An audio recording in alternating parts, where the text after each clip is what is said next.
আমরা কিছুক্ষণ পরে চালু করব। আগে আমরা শুরুতেই চলে যাচ্ছি আমাদের প্রথম অতিথির কাছে, এবং আপনি তো আপনার নামটা প্লিজ একটু বলবেন, কোথা থেকে এসেছেন, তারপর আপনার ঘটনায় যাব আমরা। জি, ধন্যবাদ রাসেল ভাইকে। আর যারা কষ্ট করে শুনছেন এই মুহূর্তে সবাইকে ধন্যবাদ এবং সালাম। আর আমি হচ্ছে সোহাগ, এসছি সাভার থেকে। আর আমি শুরুতেই যে ঘটনাটি শেয়ার করবো আপনাদের সঙ্গে সেটি হচ্ছে আমার সঙ্গে ঘটেনি, ডেফিনেটলি এটা আমি শুনেছি আমার এক খুবই কাছের একজন বন্ধুর কাছ থেকে। আমি বেসিক্যালি মাদ্রাসা স্টুডেন্ট ছিলাম, এখন একটা মাদ্রাসায় পড়াই। তো যখন আমি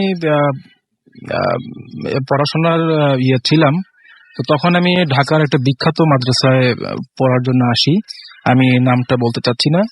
তো সেইখানে আমি যখন আসি, তো ওখানে থাকা অবস্থাতেও আমি ভূত এফএম তো অবশ্যই শুনতাম, এবং এটা ছাড়া আসলে থাকা যায় না, খুব ফেভারিট একটা শো আমার। তো সেটা নিয়ে আমরা যখন রাতে শুনতাম, রাতে তো আর সেভাবে ডিসকাস করতে পারতাম না, কিন্তু যখন সকাল হতো তা আমরা ক্লাসরুমে বসে এগুলো নিয়ে আলোচনা করতাম। তো মানে প্রথম কয়েকটা ঘন্টা আমাদের এগুলো নিয়ে আলোচনা করতে করতে চলে যেত। তা আমাদের সঙ্গে একজন ফ্রেন্ড সেও ছিল, যার ঘটনাটাই আমি আজকে আপনাদেরকে শোনাবো। সে হচ্ছে আব্দুর রহমান। সে এগুলো শুনতো, আমরা যে এগুলো ডিসকাস করি সেগুলো সে শুনতো। তো শুনে সে চুপচাপই থাকতো। অ্যাকচুয়ালি ও মোটামুটি মফস্বল থেকে উঠে আসা একটা ছেলে, ব্রিলিয়েন্ট স্টুডেন্ট, কিন্তু রংপুর থেকে এসেছিল সে। কিন্তু সে আমাদেরকে বলল যে তোমরা তো কোথায় কি ঘটনা শোনো, আমার কাছে আমার নিজের ঘটে যাওয়া ঘটনা আছে, সেটা তোমরা শুনতে পারো। তা আমি খুব হ্যাপি হয়েছিলাম ওই সময়টাতে, যে আমি বাজারে বাজারে বলা যেতে পারে ভূতের ঘটনা কালেক্ট করে বেড়াতাম, মুরব্বীদের কাছে শুনতে চাইতাম, তারা অনেক সময় অনেক মন্তব্য করতো, কিন্তু এ তো দেখি আমাকে সেদে সেদে দিতে যাচ্ছে। তো আমি ভাবতে পারিনি ওর ঘটনাগুলো এতটা সুপার ন্যাচারাল তো বটেই, এটা আরো থেকে আরো বেশি। তো সেই ঘটনাগুলো ফেস করার পরে সে কিভাবে সার্ভাইভ করছে আসলে এই জীবনে, সে আমাকে একটা ঘটনা শোনায়। তাকে আমি রিকোয়েস্ট করি যখন, সে আমাকে একটা ঘটনা শোনালো। তো ঘটনাটা হচ্ছে যে 2011 বা 2012 ওই সময়টার মধ্যে ও বগুড়ার একটি মাদ্রাসায় পড়াশোনা করার জন্য এসেছিল রংপুর থেকে। তো আমি সে মাদ্রাসার নাম বলবো না, খুব বিখ্যাত একটা মাদ্রাসা। তো ও মাদ্রাসায় বিশেষ কিছু কারণে থাকতে পারেনি, অনেক গ্যাদারিং হয় সেখানে, অনেকের সাথে একসঙ্গে থাকতে হয়। তো ফলে ও কিছু ফ্রেন্ডস জুটিয়ে ফেলে, যাদের নিয়ে ও একটা মেস ভাড়া করে থাকতে পারবে এরকম আর কি। তো মেস নেয়, কয়েকটা মাস বেশ ভালো যাচ্ছিল ওদের, পড়াশোনাও বেশ ভালো চলছিল। তো বলল যে আমি হঠাৎ একটা জিনিস নোটিস করি, সেটা হচ্ছে যে আমরা যখন স্পেসিফিক একটা ক্লাস করতাম, ওই ক্লাসের যিনি লেকচারার ছিলেন, খুবই বুজুর্গ ব্যক্তি, আমরা যেটাকে বলি আধ্যাত্মিক ব্যক্তি। তো সে আমাদেরকে পড়াতো, হাদিস পড়াতো। তো পড়ানোর সময় আমরা যারা সামনে বসতাম ওই শিক্ষকের, তো আমাদেরকে উনি হাদিস পড়াতে পড়াতে অনেক সময় জিজ্ঞেস করে না শিক্ষকরা যে তোমরা কি হাদিসটা বুঝতে পেরেছো কিনা, বা পড়াটা বুঝতে পারলে কিনা। তো তখন আমরা যখন বলতাম যে জি ওস্তাদ জি, আমরা পড়াটা বুঝতে পেরেছি, তো তখন তিনি একটা অদ্ভুত একটা মানে অ্যাক্ট করতেন তিনি, যে তিনি পেছন দিকে আবার তাকাতেন। পেছন দিকে তাকিয়ে তিনি ওই ভেরি সিমিলারলি তিনি জিজ্ঞেস করতেন, কি তোমরা কি পড়াটা বুঝেছো? অনেক সময় বাবারাও বলতেন, অনেক সময় শুধু বলতেন যে তোমরা কি পড়াটা বুঝেছো কিনা। তো আমার সে বন্ধু আব্দুর রহমান, ও বলে যে আমরা কয়েকজন এটা নিয়ে রীতিমতো মানে ক্লাসে কয়েকদিন খুবই হেসেছি, যে মানে পিছনে কিছুই দেখা যাচ্ছে না, তো তিনি কার দিকে তাকাচ্ছেন, কাকে জিজ্ঞেস করছেন তিনি অ্যাকচুয়ালি, যে তোমরা পড়াটা বুঝেছো কিনা। এরকম কি হতে পারে যে দেয়ালের ওই পাশে অন্য কোনো স্টুডেন্টরা আছে, তাদেরকে বলছে? সেটাও তো পসিবল না, কারণ দেয়াল ভেদ করে তার সেখানে তিনি জিজ্ঞেস করতে পারেন। তো এখন আসলে ঘটনাটা কি, এটা নিয়ে ওরা বেশ অতি আগ্রহী, যেটাকে বলে আর কি, যে জিনিসটা কখনোই ভালো না। তো আমার বন্ধু আব্দুর রহমান ও বলে যে এটা নিয়ে আমরা শুরুতে খুব একটা দৃষ্টিপাত ওরকম করিনি, বা এটা নিয়ে খুব একটা ভাবতাম না, কিন্তু আস্তে আস্তে দেখতাম যে উস্তাদজি এরকম করতেই থাকে কন্টিনিউয়াসলি। আচ্ছা, তো এক সময় এটা এমন হয় যে আমরা পড়াশোনা ঠিক মতো করছি, কিন্তু এই জিনিসটাকে একটু সলভ না করলে পরে আমাদের হচ্ছিল না, কারণ এটা তো একটা মানে কমন ঘটনা না এটা। হুম। তো তিনি মানে আমার ওই ফ্রেন্ডটা তো বলে যে আমরা তখন এটা নিয়ে একটু গভীরে তলিয়ে দেখবার চেষ্টা করলাম যে আসলে ঘটনাটা কি হচ্ছে। তো আচ্ছা। মাদ্রাসার কিছু যারা পুরাতন স্টাফ ছিলেন, তো তাদেরকে জিজ্ঞেস করা হলো যে এই উস্তাদজি সম্পর্কে আপনারা কি জানেন, মানে উনি কি দীর্ঘদিন ধরে এই মাদ্রাসায় এই যে 20-30 বছর যাবত হাদিস পড়াচ্ছেন, হুম। তিনি বড় শাইখুল হাদিস, তো ইনি কি এরকম অ্যাক্ট কি সবসময় করেন? তো মাদ্রাসার যে দপ্তরি ছিল, দপ্তরে যিনি কাজ টাজ করেন আর কি, তো উনি বললেন যে এগুলো নিয়ে তোমাদের ভাবতে হবে না, তোমরা তোমাদের কাজে মন দাও, পড়াশোনা করো। আচ্ছা। তো আব্দুর রহমান বলে যে বেশ বেরসিক একজন মানুষ, তার ধমকে আমরা আর সেদিকে আর ভাবলাম না, কিন্তু আমরা ভিতরে ভিতরে ভাবছিলাম, কিন্তু তার কাছে বা আর কারো কাছে কোনো কিছু জিজ্ঞেস করবো সেই সাহসটা করে উঠতে পারছিলাম না। আবার আমাদের আবার মাদ্রাসা থেকে বের না করে দেয় আবার। তো তারপরে এক রাতের কথা, যে রাতটা ওর জীবনে আসলে শেষ রাত হতে পারতো, কিন্তু সৃষ্টিকর্তার অশেষ মেহেরবানি যে সেটা হয়নি।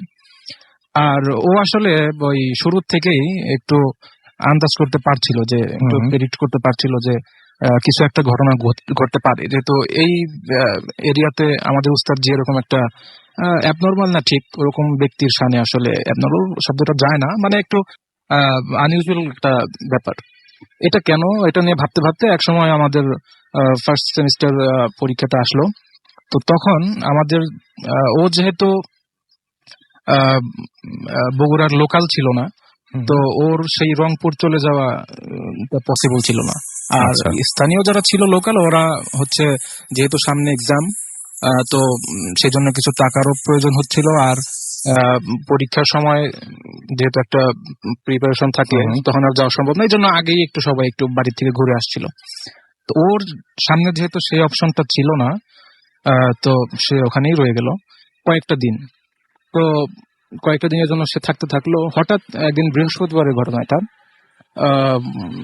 রীতিমতো সে একাই থাকছে গত কয়েকদিনের মতো আজও, কিন্তু তার কাছে ওই আমি যেটা বলছিলাম যে ও একটু ফরচুনেট, যে ও কিছুটা আন্দাজ করতে পারছিল যে এরকম ঘটনা ঘটতে পারে, যার কারণে ও কিছুটা সাহস আগেই সঞ্চয় করে রেখেছিল ওর মনে। তো ওই রাতের ঘটনা, ও ঘুমিয়ে গেছে। রাতটা খুব বেশি তখন হয়নি, কয়টা হবে, 11টা এরকম হবে, 11:30। কিন্তু ও মশারি খাটিয়ে যখন ঘুমিয়েছিল, ওর স্পষ্ট মনে আছে যে ও মশারিটা টাঙিয়েছিল, এরপরেও ঘুমিয়েছে। তো ও যেটা খেয়াল করে যে রাত তখন কটা হবে, ওই রকমই হয়তো বা কিছুক্ষণ ঘুমিয়েছে, 12টা বেজেছে বা তার থেকে একটু বেশি। তো ও দেখে যে ওর প্রচন্ড মশার কামড়ে ওর কাঁচা ঘুমটা ভেঙে গেল। ও বেশ বিরক্ত। তো ও যেটা দেখলো যে ও যে মশারি টাঙিয়ে ঘুমিয়েছিল, মশারিটা সেখানে নাই। মশারিটা নাই মানে মশারিটা যদি ওর পাশেও থাকতো তাহলেও ও এতটা ভয় পেত না, কিন্তু দেখে যে মশারিটা সুন্দর করে ভাঁজ করে ওর বালিশের নিচে কে যেন খুব যত্ন করে রেখে দিয়েছে। আচ্ছা, যেটা কখনোই পসিবল না। তো ও চিন্তা করে যে আসলে এটা কি। ও তখন 100% শিওর যে আমি আজ রাতে মশারি টানাইনি, এটা আমার মনের ভুল, সবসময় টানাই, আজকে টানাইনি। তো ও তখন ওর মনে তখনও এরকম কোনো ভয়ের উদ্রেক হয়নি যে এখানে সুপার ন্যাচারাল কিছু ঘটতে যাচ্ছে, এরকম ও ভাবতে পারেনি আসলে ওই সময়টা। আচ্ছা, তো তখন চিন্তা করলো যে লাইটটা একটু অন করা দরকার। তো সেই জন্য তো ডেফিনেটলি খাট থেকে নামতে হবে, রাইট? তো খাট থেকে নামতে গিয়ে যেটা ও দেখলো, যে আসলে একটা কথা কি, ওর তখন মনে মানে 100% শিওরও যে আমি মশারি টানিয়েছিলাম। ও যে ভাবছে যে আমি মশারি টানাইনি, এটা হচ্ছে ও কিছুটা সাহস নেওয়ার জন্য। আচ্ছা, তো এখন সাহস আর কত নেবে, ওর সামনে আরো কিছু ভয়ঙ্কর ঘটনা তখনও অপেক্ষা করছিল। ও তখন দেখতে পেল যে খাট থেকে যখন নামবে, ও দেখতে পেল যে খাটটা ঠিক মাটি থেকে কম করে হলো 3 ফুট উপরে। আচ্ছা। এটাও দেখতে পেলো, অন্ধকারে দেখা সম্ভব না, ওর কাছে মোবাইল ছিল, মোবাইলের আলোতে দেখতে পেলো। মানে ও অন্ধকারে যখন মাটি হাতড়াচ্ছিল, মানে পাটা রাখতে চাচ্ছিল যে কোথায় আমার স্যান্ডেল আর কোথায় মেঝে কোথায়, ও পাচ্ছিল না। তো ও দেখছে আশ্চর্য, মানে আমি খাট থেকে পড়ে যাচ্ছি কিন্তু মেঝে খুঁজে পাচ্ছি না, এটা কি? তো তখন আমার ফ্রেন্ড বলে যে আমি তখন একটু ভয় তো অবশ্যই পেলাম, কারণ এটা তো হওয়ার কথা না। রাইট।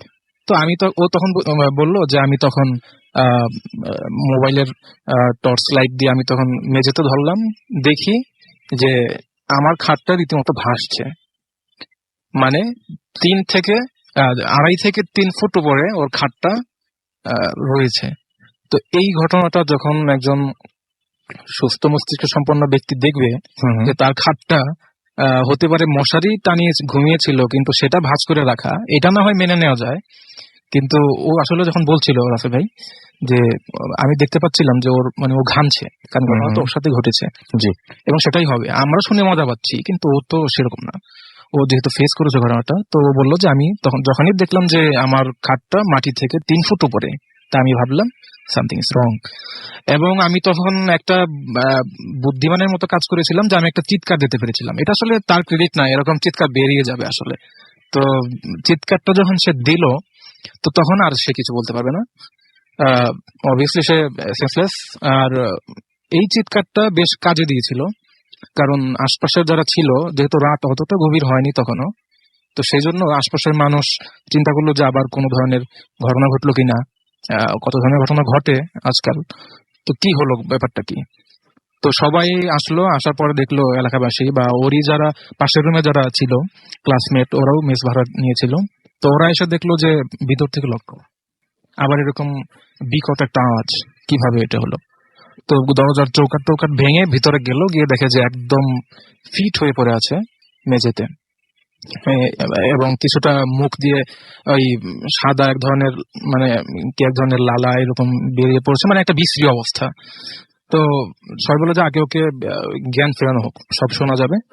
আর ওরা চিন্তা করলো যে কোন চোর ডাকাতের অ্যাটাক হয়েছিল কিনা, বলছে না এখানে তো চোর ডাকাত আসবে কোত্থেকে, এবং সবকিছু একদম আগের মতো, জানালা ভাঙানা, আবার দরজা সব ঠিক আছে। তো ও যেটা বলে যে আমি যখন বেশ কয়েক ঘন্টা পরে, মানে সকালবেলা, অবশ্যই পরের দিন দুপুরের দিকে ওর জ্ঞান ফেরে। ও বলে যে আমি যখন উঠি, মানে আমি যখন জ্ঞান আমি ফিরে পাই, তখন আমি দেখি, আমি আবিষ্কার করি যে আমি একটা খাটে শুয়ে আছি, এবং ওই যে যেই যে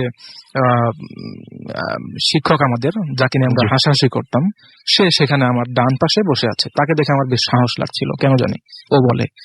তো ওকে তখন জিজ্ঞেস করা হয় যে, ওই শিক্ষক জিজ্ঞেস করেন যে কি হয়েছিল তোমার, তো সে তখন এই পুরো ঘটনাটা খুলে বলে। তো তখন উস্তাদজি ওকে যে ঘটনাগুলো বলে সেটা রীতিমতো অবিশ্বাস্য। তো সে বলে যে আসলে তোমরা এই আমার ক্লাসে যখন ক্লাস করতে, তখন তোমরা বিশ্বাস করবে কিনা জানি না, আমার পেছনে অন্তত পক্ষে 40 থেকে 50 হাজার জিন আমার দর্শে অর্থাৎ ক্লাসে তারা নিয়মিত ক্লাস করে এখনো, এবং করবে তারা। তোমরা যেরকম শিক্ষা নিতে এসছো, ধর্মীয় শিক্ষা, তাদেরও এরকম মনে চায় এবং তারাও এরকম করে, এটা করে থাকে এটা। তো সেই জন্যই তারা মূলত আসে। আর আমি তাদের খুবই শ্রদ্ধাভাজন এবং পছন্দের একজন শিক্ষক, আমি তাদেরকে হাদিসের দর্শ দেই এবং তারা আমাকে খুব শ্রদ্ধা করে। তো আমাকে যে যখন তোমরা অপমান করেছো, আমাকে অনেকে বলেছে পাগল, আমি পিছন দিকে কেন তাকিয়ে এগুলো বলি যে তোমরা পড়া বুঝতে পেরেছো কিনা, এগুলো নিয়ে তোমাদের এত আগ্রহী না হলেও চলতো। তো এই বিষয়গুলো আমি কিন্তু তাদেরকে নালিশ করিনি যে আমি তোমাদেরকে জিজ্ঞেস করছি, আমার কিছু ছাত্র তোমাদের আমাকে ইনসাল্ট করছে, তোমরা এর শোধ না, আমি এটা বলিনি। ওরাই এই ঘটনাটা সহ্য করতে পারেনি। তো তোমাদের এই যে সার্কেল ছিল, ফ্রেন্ড সার্কেল যে কয়জন, তো ওরা অপেক্ষায় ছিল যে কখন তোমরা একা ওই ঘরটাতে শোও, একা কাউকে পেলে বেশি এটা জমবে। তো ওরা এই যে কোনো যখনই তোমাকে একা পেয়েছে, বাকিরা সবাই চলে গিয়েছে বাড়িতে, তো তখন তোমাকে একটু শায়েস্তা করার জন্য বলো আর শিক্ষা দেওয়ার জন্য বলো, এই তোমাকে একটু শিক্ষা দিল আর কি, যে এটা নিয়ে বাড়াবাড়ি করো না। এবং আমার সেই ফ্রেন্ড বলে যে সে তখন একদম ঘেমে নিয়ে অস্থির, কারণ ঘটনা সে যখনই এরকম রিমেম্বার করে, সে তো এরকম সে ঘেমেই যায় সে বলে, এবং সে আজ পর্যন্ত সেটা নিয়ে খুব উদ্বিগ্ন। তো সে বলে যে আমি তখন ওই মাদ্রাসায় আর কন্টিনিউ করা আমার পক্ষে সম্ভব হয়নি। তো তারপরে আমি ঢাকার দিকে চলে আসি কোনো মতে। আমি মাধ্যমিকটা কোনো মতে শেষ করে, অর্থাৎ দাওরায়ে হাদিস যেটা মাদ্রাসা লাইনের যেটা সর্বশেষ ক্লাস, সেটা সে কমপ্লিট করার পরে সে ঢাকার সেই আমি যে মাদ্রাসায় হায়ার এডুকেশনের জন্য এসেছিলাম সে ওখানে চলে আসে এবং তার সাথে আমার দেখা হয়, এবং সেই পুরো স্টোরিটা আমাকে বলে। তো জানি না কেমন লাগলো আপনাদের, জাস্ট একটা ঘটনা শেয়ার করলাম। রাসেল ভাই, ছিল আমার ঘটনা। অনেক ধন্যবাদ আপনাকে আপনার প্রথম ঘটনার জন্য, এবং এই ঘটনাটা যারা শুনলেন তারা জানাবেন যে কেমন লাগছে আপনাদের। আমি যে কয়েকটা SMS দেখেছি তাদের মধ্যে ম্যাক্সিমামই জানিয়েছেন যে ঘটনাটা ভালো লেগেছে। আমি এখন যেটা করব সেটা হচ্ছে যে আরো একটা ইমেইলে চলে যাব, এখন মানে আজকের প্রথম ইমেল আর কি, সেখানে চলে যাচ্ছি এবং আশা করছি যে ইমেলটা আপনাদের ভালো লাগবে। অনেকদিন থেকে ইমেলটি আমার কাছে আছে, আমার মনে হয় যে পড়ে ফেলাটা জরুরি। লিখছেন যেভাবে ঠিক সেভাবে বলছি। রাসেল ভাই, আপনি কেমন আছেন? ভালো আছেন? ভালো আছেন আশা করি। এবং আমরা অস্ট্রেলিয়াতে এসেছি 5 বছর হলো। আমি এখানে ইয়ার 10-এ এবং আমার ছোট ভাই ইয়ার 5-এ। আমার বাবা এখানে একটা মাল্টি ন্যাশনাল কোম্পানিতে প্রধান অ্যাপ্লিকেশন স্পেশালিস্ট হিসেবে কাজ করছেন। আমরা বরাবরই অতি প্রাকৃত বিষয়ের প্রতি আমার আগ্রহ ছিল।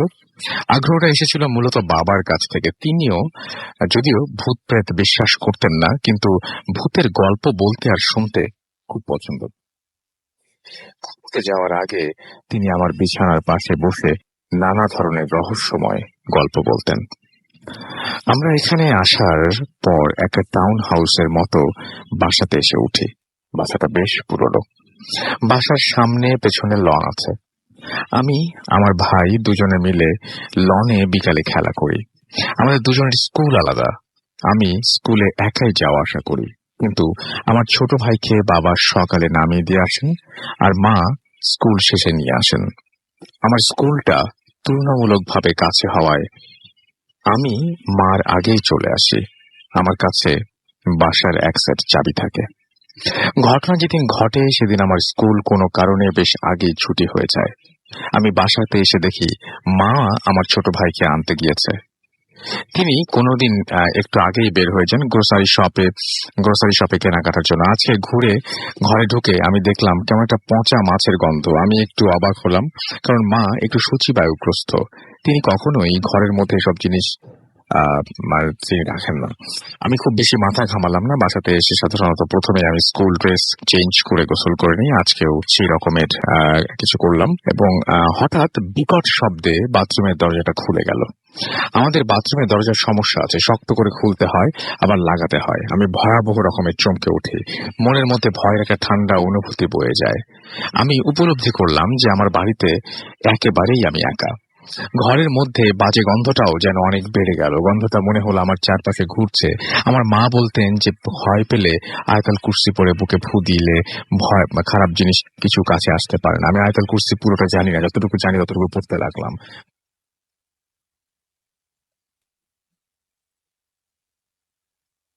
আমাকে বাসার বাইরে চলে যেতে বললেন, এবং মা আসলে তারপর একসাথে যারা বাসায় ঢুকে। আমার মনে হচ্ছে ঘটনাটা আমি আগে পড়েছিলাম। যাই হোক, পড়লেও আপনাদের আশা করছি ভালো লাগবে। আর যারা দ্বিতীয়বার শুনছেন তাদের কাছে সরি। যাই হোক, বাবা এবং যতটুকু এবং বাবা বললেন যে বাসার বাইরে চলে যেতে, এবং মা আসলে তারপরে একসাথে চলে ঢুকি। বাসার বাইরে যেতে হলে ড্রয়িং রুমের মধ্য দিয়ে যেতে হয়। আমি শোবার রুম থেকে বের হয়ে ড্রয়িং রুমে ঢুকে ভয়ানক চমকে গেলাম। দেখি বাবা সোফাতে বসে আছেন, খুব রাগি চোখে আমার দিকে তাকিয়ে আছেন। আমার মস্তিষ্ক মেঝেতে পড়ে গেলাম। জ্ঞান ফেরার পর দেখি মা উদ্বিগ্ন হয়ে আমার পাশে বসে আছেন। বাবাও চলে এসেছেন। আমার কাছে সবকিছু শুনে তিনি বললেন যে গোটা ব্যাপারটাই আমার অবচেতন মনের বিভ্রান্তি। আমি যেন এসব নিয়ে বেশি চিন্তা না করি। অবশ্য তিনি আমাকে একা বাসাতে থাকতে নিষেধ করলেন। আমারও মনে হলো যে আমি হয়তো হ্যালুসিনেশন আমার হয়েছে, এবং কিন্তু এর কিছুদিন পর এমন একটা ঘটনা ঘটলো যাতে আমার অদেখা ব্যাপারে পুরোটা এই ঘটনাটা আরেকদিন বলবো। হ্যাঁ, আমি এটা পড়েছিলাম, আই এম সরি, ভুল করে এটা চলে এসছে সামনে। যাই হোক, এবং যারা এতক্ষণ পর্যন্ত আমাদের সঙ্গে আছেন তাদেরকে সবাইকে অনেক অনেক অনেক অনেক ধন্যবাদ। এবং আমি দেখতে পাচ্ছি SMS আসছে, জামালপুর থেকে লিখেছেন মোহাম্মদ কাউসার, ভালো লাগছে। এবং রুমিন আমাদের লিখেছেন যে হ্যাঁ, রিপিট করা হয়েছে ইমেলটা, ডেফিনেটলি এটা ভুল হয়েছে, মিস্টেক হয়েছে একটা। তাহসিন খুলনা থেকে লিখেছেন যে ইমেলটা আগে পড়া হয়েছে। ইলোরা আমাদের লিখেছেন মধুবাগ থেকে, আরো ভয় পেতে চাই। জ্যাকলিন এন্ড তার বোন জ্যাস, তারা নাটোর থেকে আমাদের সাথে আছেন। ফিরোজ ওয়াবদা থেকে আমাদের সাথে রয়েছেন। এবং যে ঘটনাটা আমরা প্রথমে শুনলাম সেই ঘটনা সম্পর্কে হয়তো প্রশংসা করেছেন যে it was so amazing. Arnab Dinajpur থেকে লিখেছেন যে ইমেলটা পড়া হয়েছে আগে। হ্যাঁ, ডেফিনেটলি। আমাদেরকে বুড়ি SMS করেছেন এবং আমাদেরকে দেখতে পাচ্ছি, এবং তিনি লিখেছেন যে এখন তিনি চলে গেল SMS-টা। নিশাদ আমাদের লিখেছেন ঈশ্বরদী থেকে যে অসম স্টোরি। এছাড়াও মদিনা আমাদের SMS করেছেন খুলনা থেকে, আনোয়ার এবং তার ওয়াইফ আফরিন। এবং সাগর আমাদের লিখেছেন, এবং এছাড়াও আমাদেরকে লিখেছেন আশিক সিয়াম ঘোড়াশাল থেকে। আসিফুজ্জামান আমাদের সাথে আছেন। সুপ্তি আমাদের সাথে আছেন নেত্রকোনা থেকে। রূপা খুলনা থেকে আমাদের সাথে রয়েছেন। এছাড়া আমাদের সাথে রয়েছেন অভিজিৎ সহ আরো অনেকে। আপনারা যদি আমাকে SMS করতে চান, মোবাইলের মেসেজ অপশনে গিয়ে টাইপ করুন ফুর্তি, FORTI ফুর্তি, স্পেস দিয়ে লিখুন আপনার নাম, স্পেস দিয়ে আপনার মেসেজ পাঠিয়ে দিন 9840 নাম্বারে। আরো ঘটনা নিয়ে কিছুক্ষণের মধ্যেই ফিরে আসবো, তার আগে নিচ্ছি ছোট্ট একটা বিরতি। স্টে টিউন টু রেডিও ফুর্তি এন্ড ডোন্ট স্টপ দ্য ফুর্তি উইথ রামিল ফোন।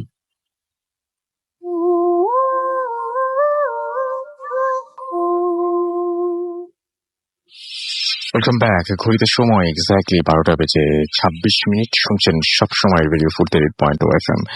আমি রাসেল আছি সাথে। মাসুম এখনো আমাদের এখানে এসে পৌঁছায় নাই, সে সিলেট থেকে রওনা দিয়েছে এবং এখনো পর্যন্ত সে পৌঁছায়, যার জন্য সবকিছু আজকে আমাকেই করতে হচ্ছে।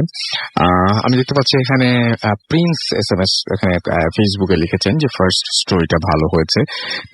এছাড়া আমি দেখতে পাচ্ছি যে SM ফোরকান গুলশান 1 লিংডোর থেকে আমাদের বলেছেন যে ইমেলটা আগেও পড়া হচ্ছে। হ্যাঁ, আমরা সেটা নিয়ে আমি মাঝখানে পড়তে গিয়ে বুঝতে পেরেছি সেটা। জাহিদ আমাদের SMS করেছেন এবং আমাদেরকে SMS না, এখানে লিখেছেন, কমেন্ট করেছেন।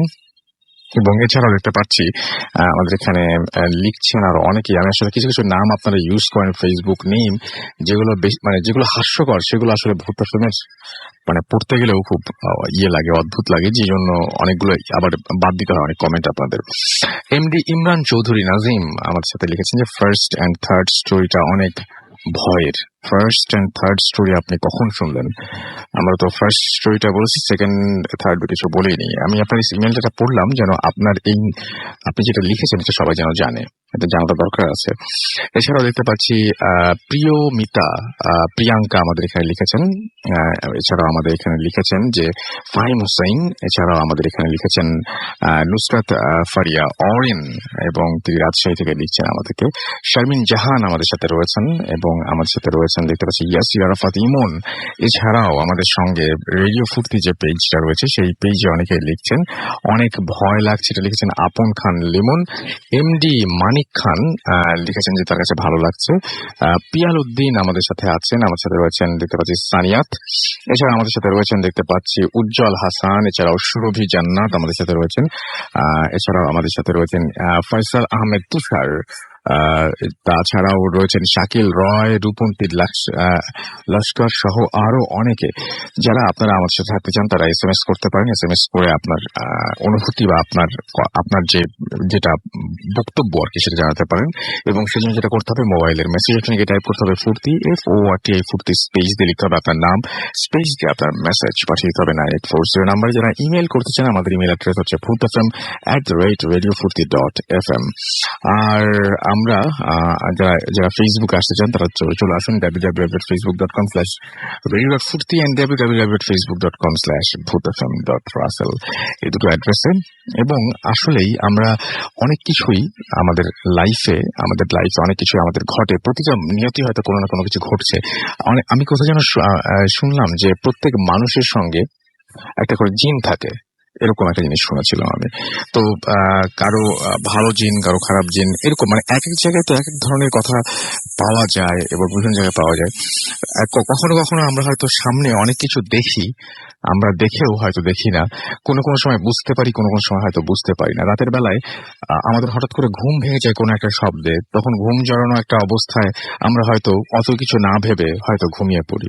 কিন্তু একটু যদি খেয়াল করতাম, একটু যদি ওই ব্যাপারটা সচেতন হতাম, তাহলে হয়তো কোনো একটা কিছু আমরা হয়তো মানে কি বলবো যে এক্সপেরিয়েন্স করেও ফেলতে পারতাম। আবার অনেক সময় হয়তো বেশি ভয় পেয়ে কিছুই ঘটেনি, কিন্তু অনেক বেশি ভয় পেয়ে যাই, এটাও হয়, মানে দুটোই হয়। তো যাই হোক, আপনাদের জীবনের সেরা ঘটনাগুলো লিখে পাঠান আমাদের কাছে এবং আমাদের এখানে এসে সরাসরি শেয়ার করুন আপনার ঘটনা। আমরা চলে যাচ্ছি আমাদের দ্বিতীয় অতিথির কাছে। আপনার নামটা প্লিজ একটু বলবেন, আপনি কোথা থেকে এসেছেন, তারপর আপনার ঘটনায় যাবো। আসসালামু আলাইকুম। আমি আব্দুর রহমান বাবু। আমি এসেছি মিরপুর 12 থেকে। জি, শুনি আপনার ঘটনা। আমার ঘটনাগুলো আমাকে নিয়েই। আমি যদি রাত্রে একটু আগে আগে ঘুমিয়ে পড়ি, অর্থাৎ 12টা বা 11টার দিকে ঘুমাই, তো নর্মালি 2টা বা 3টার ভিতরে আমার ঘুমটা ভেঙে যায় কোনো একটা কারণে। তো এই সময়টাতে আমি বিভিন্ন সময় বিভিন্ন জিনিস ফিল করি বা শুনি। আর এটা আমার সাথে ঘটে বিভিন্ন বিভিন্ন বাসায়। আমি ঢাকায় পড়ালেখার সুবাদে বেশ কয়েকটা বাসায় থেকেছি, প্লাস আমার গ্রামের বাড়িতেও আমি বিভিন্ন সময় রাতে এইরকম পরিস্থিতির শিকার হয়েছি। তো ফার্স্ট আমি প্রথম যেদিন এই ঘটনাটা ফেস করি সেটা হচ্ছে আমি মিরপুরের ধান ক্ষেতের মোড় নামক একটা জায়গায় একটা বাসাতে ছিলাম। রোজার মাস ছিল। আমি বাসাতে একটু আম্মুর সাথে ঝগড়া হতে বন্ধু বান্ধবরা সবাই বাড়িতে চলে গেল, আমি পরিবার একটু পরে বাড়িতে। তো রাতে আমি একাই বাসায় ছিলাম। আহ, একটা সময় রাত 2টা বা 2:30টার দিকে আমার একটু অস্বস্তি হচ্ছিল, গরম লাগতো। আমার ঘুম ভেঙে যায়। ঘুম ভেঙে জাগার পর আমি আমার সামনেই রান্নাঘরের যে দরজাটা ছিল ওইখানটাতে আমি দেখতে পাই একটা উজ্জ্বল আলোর গোলা, বল টাইপের। তো আমি দেখে প্রথমে মনে করি এটা আমার চোখের ভুল। পরবর্তীতে আমি আবার একটু চোখ ডলে, নর্মালি ঘুম থেকে উঠে আমরা যেরকম করি, আবার একটু খেয়াল করি। খেয়াল করার পরে দেখি যে না, ওটা এখনো ওই জায়গায় ওইভাবেই আছে। তারপর আমি একটু ভয় পাই। ভয় পেয়ে আমি চোখটা বন্ধ করি এবং মনে মনে দোয়া দরুদ পড়তে থাকি। তো কেন জানি আবার কিছুক্ষণ পরেই আমি আবার কৌতূহলবশত চোখটা খুলি এবং চোখটা খোলার পরে দেখতে পাই যে ওটা আমার ঠিক মুখের সামনে চলে আসছে আলোটা, এবং মুখের সামনে থেকে স্টিল ওখানে মুখের সামনেই রয়ে গেছে। এটা দেখতে দেখতে জানালা দিয়ে আলোটা বেরিয়ে চলে যায়। আমি ভয়ে চোখটা সেদিন রাত্রে বন্ধ করি। এরপর আর আমি আর খোলার চেষ্টা করিনি, আর কৌতূহল বশতও খোলার চেষ্টা করিনি। তো পরবর্তী দিন সকালে আমি ঘুম ভেঙে সবকিছু নর্মালি ভোলার চেষ্টা করি এবং বাড়ি চলে আসি। এরপর বাড়ি চলে আসার পরে কোন একটা সময় আমি সন্ধ্যার পরে মাগরিবে আজান হয়। মাগরিবে আজান হলে বন্ধু বান্ধবকে বিদায় দিয়ে আমি আমার বাড়ির দিকে রওনা দিই। তো বলে রাখা ভালো যে আমার বাড়িটা একটু ফাঁকা বাড়ি টাইপের, এবং ওঠার সময় একটু ঢালু আছে, গেট দিয়ে উঠতো। ওই গেটের কাছে আসার পরে আমি যখন গেট দিয়ে ঢুকবো, এই সময় মনে হচ্ছিল কেউ একজন আলতো করে আমার পিছন থেকে আমার চুলটা টেনে আমাকে ঢালু এমন ভাবে টান দেয় যে আমি ওই ঢালুটার উপর দিকে না গিয়ে নিচের দিকে নেমে আসি। তো আমি ব্যাপারটাকে মনে করি যে আমার কোনো একটা ফ্রেন্ড হয়তো, যাদের আমি বিদায় দিয়েছি, ওরাই হয়তো কেউ চুপে চুপে এসে পিছন থেকে আমাকে হয়তো এভাবে চুলটা টান দিয়েছে। এটা আসলে ব্যথা দেওয়ার মতো কিছু ছিল না, খুবই আলতো ভাবে জাস্ট টান দিয়েছে। তো আমি ঘুরে উঠি কেড়ে। তো ফ্রেন্ড আমরা যেভাবে যা বলি ওই রকম কিছু কথোপকথন বলে আমি পিছন দিয়ে তাকানোর পরে আমি আসলে ওখানে কাউকে পাই। তো আমি ভাবছি আমার কোনো ফ্রেন্ড দুষ্টামি করতেছে। আমি তাকে ধরার জন্য মোবাইলের লাইটটা জ্বালাই। ফ্ল্যাশ লাইটটা জ্বালানোর পরে আমি ডানে বামে যে ধান ক্ষেতের জায়গাগুলো ছিল এবং ফাঁকা জায়গা ছিল, ওখানে কোনো গাছপালা বা বাড়িঘর ছিল না, বেশ ফাঁকা ছিল। লাইট জ্বালালে আপাতত 100-200 গাছের ভিতরে কি আছে সবকিছু ক্লিয়ারলি বোঝা যায়। তো আমি লাইট দেই, বাট ওই সম্পূর্ণ এরিয়াতে কেউ ছিল না। তো আমি ব্যাপারটা আসলে ভয় পেয়েছি না মজা পেয়েছি আমি জানি না। আমি মুসকি মুসকি হাসতে হাসতে আমার দরজার সামনে আসি। ভিতরে আব্বা আম্মা ডাইনিং টেবিলে বসা ছিল, আম্মা খাটে বসা ছিল। তো ওনারা কেবল নামাজ পড়ে উঠছে আর কি, মাগরিবের নামাজ পড়ে উঠছে। তো বলতেছে কি ব্যাপার, হাসিস কি? তো আমি বাড়ি থেকে আব্বাকে বলতেছি যে কি হইলো বুঝলাম না। তো সে কি হইলো, বললাম পিছন থেকে কেউ একজন চুলটা ধরে টান দিল এবং ভালোভাবেই টান দিল। আমি পিছনে নেমে যেতে বাধ্য হইলাম। তারপরে ঘুরে দেখি আর কেউ নাই। তো ওনারা তখন যেটা বললো যে আরে না, এগুলো কিছু না, আর সারাদিন ঘুরিস বেড়াস, সারা রাত পিসিতে গেম খেলিস, রাতে ঘুমাস না, এই জন্য এরকম মনে হচ্ছে। আসলে ওটা ছিল তাদের, আমি যাতে ভয় আরো বেশি না পাই সেজন্য একটা প্রচেষ্টা ছিল। তো যাই হোক, আব্বা অনেক দোয়া কালাম পড়ে দিলেন ওই রাতে। বাড়ি বন্ধ করার জন্য আব্বা বিভিন্ন রকম দোয়া কালাম পড়লেন, পরে বললেন যে এখন আর কোনো সমস্যা হবে না। তো এরপরে কোন একটা সময় আমি রাতে ঘুমিয়েছিলাম আমার আমার গ্রামের বাড়িতে, সিরাজগঞ্জের বেলকুচিতে আমার বাসা। ওখানে আমি ছিলাম, ঘুমিয়েছিলাম আমি। ওই দিন আব্বা আম্মা যেহেতু বলে যে ওই তুই রাত জাগির বেশি, এই জন্যই তোর সাথে এরকম একটা ঘটনা হয়েছে। তো ওই দিন ওনাদের মানে শান্তির জন্য হোক আর ওনাদের দেখানোর জন্য হোক, আমি একটু তাড়াতাড়ি ঘুমায় পড়ি, হয়তো 11টা বা 11:30 হবে। ওদিন আর আমি গেম টেম খেলি না। তো ঘুমানোর পরে আমি রাত 2টা বা 2:30 হবে, আমি ঘড়ি দেখিনি আসলে। ওই সময় আমার ঘুমটা ভেঙে যায়, মনে হচ্ছিল কেউ আমাকে আমার নাম ধরে রাখছিল। তো বলে রাখা ভালো, আমি যে রুমে থাকি ওই রুমের পাশে একটা রুম, ওই রুমে আমার ছোট বোন থাকে নর্মালি। তো ওদিন ও ছিল না, ও পড়ালেখার সুবাদে সিরাজগঞ্জ ছিল। আর আব্বা আম্মা ছিল পাশের আরেকটা আমাদের ঘর আছে, ওই ঘরে ছিল। আমার ঘরে আমি একাই ছিলাম। তো কেউ একজন আমি শুনলাম যে আমাকে ডাকছে। ডাকাটা আমি ভাবছি যে হয়তো ঘুম থেকে উঠছি, হয়তো ব্যাপারটা আমার মনের ভুল হতে পারে। কিন্তু একটু পরে আমি দেখি যে না, আমাকে সত্যিই কেউ ডাকছে। আমার নাম ধরে রহমান বলে কেউ একজন নাকানি সুরে আমাকে ডাকছে। তারপরে আমি সকালবেলা উঠে আব্বা আম্মাকে বলি ব্যাপারটা যে এরকম হলো। তো তারা কোনো সলিউশন দিতে পারেনি। এরপর আমি ঢাকাতে ব্যাক করি।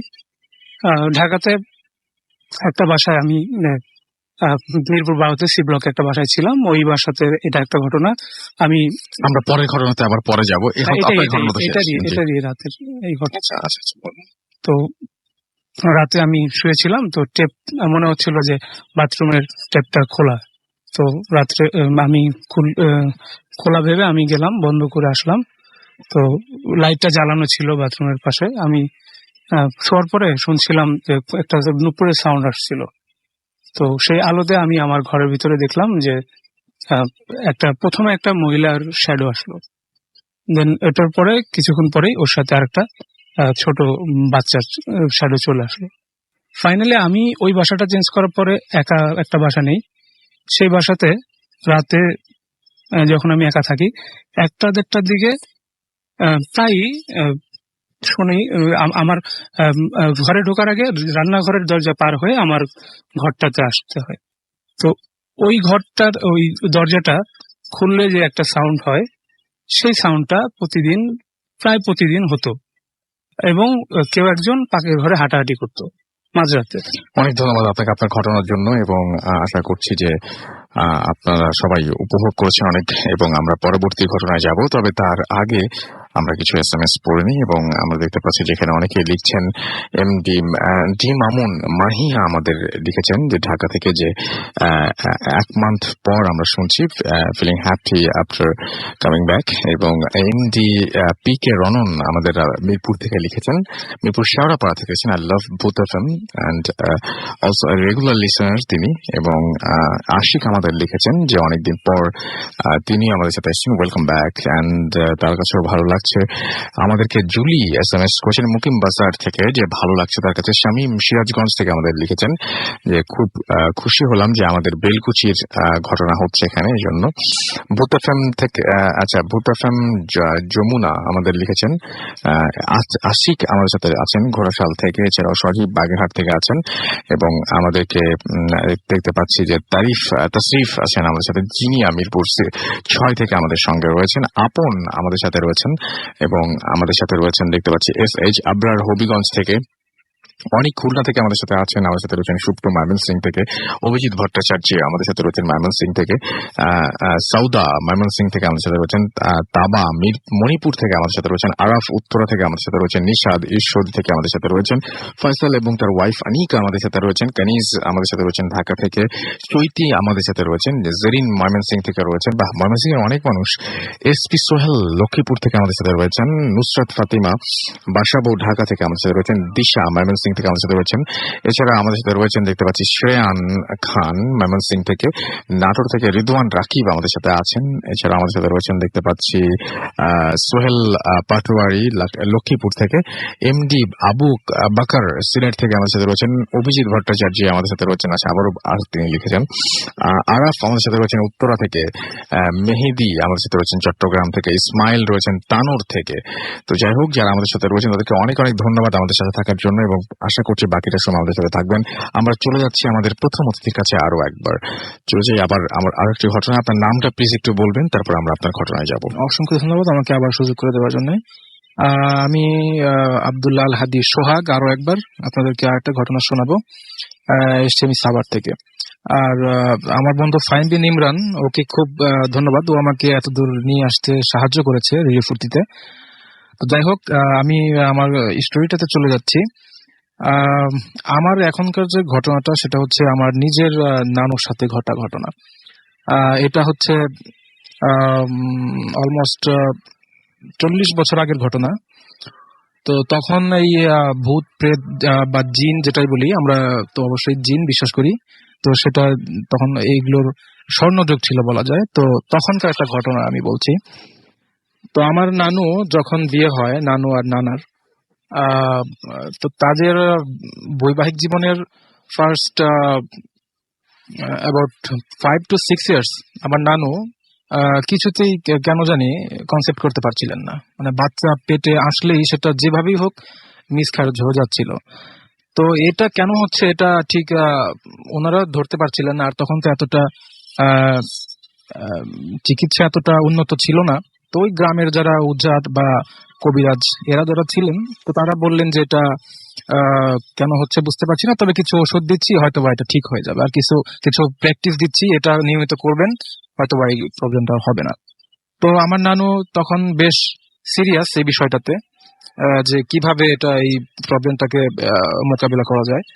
তো এক সময় আমার নানু তাকে বলা হলো যে আপনি যখন আপনার পেটে ঠিক বাচ্চাটা আসবে তখন আপনি দয়া করে এই আপনার যে স্বামীর বাড়ি অর্থাৎ যে শ্বশুর বাড়ি, এখান থেকে আপনি দয়া করে বের হবেন না। এই বাড়িটা আমরা বন্ধ করে দিয়ে যাচ্ছি, যেটা বন্ধ বলে, উঝারা এসে করে দেন। তো তারা এটা এই বাড়িটাকে বন্ধ করে। তো যার ফলে আমার নানু তখন বেশ সিরিয়াস হয় বিষয়টা নিয়ে, এবং তিনি আলহামদুলিল্লাহ প্রথম সন্তান কনসেপ্ট করলেন এবং ডেলিভারি ফাইনালি হলো। আমার বড় খালা তিনি পৃথিবীতে আসলেন। তো এরপরে আমার আম্মু হয়, ওনারা মোট 6 ভাই বোন, 3 ভাই 3 বোন।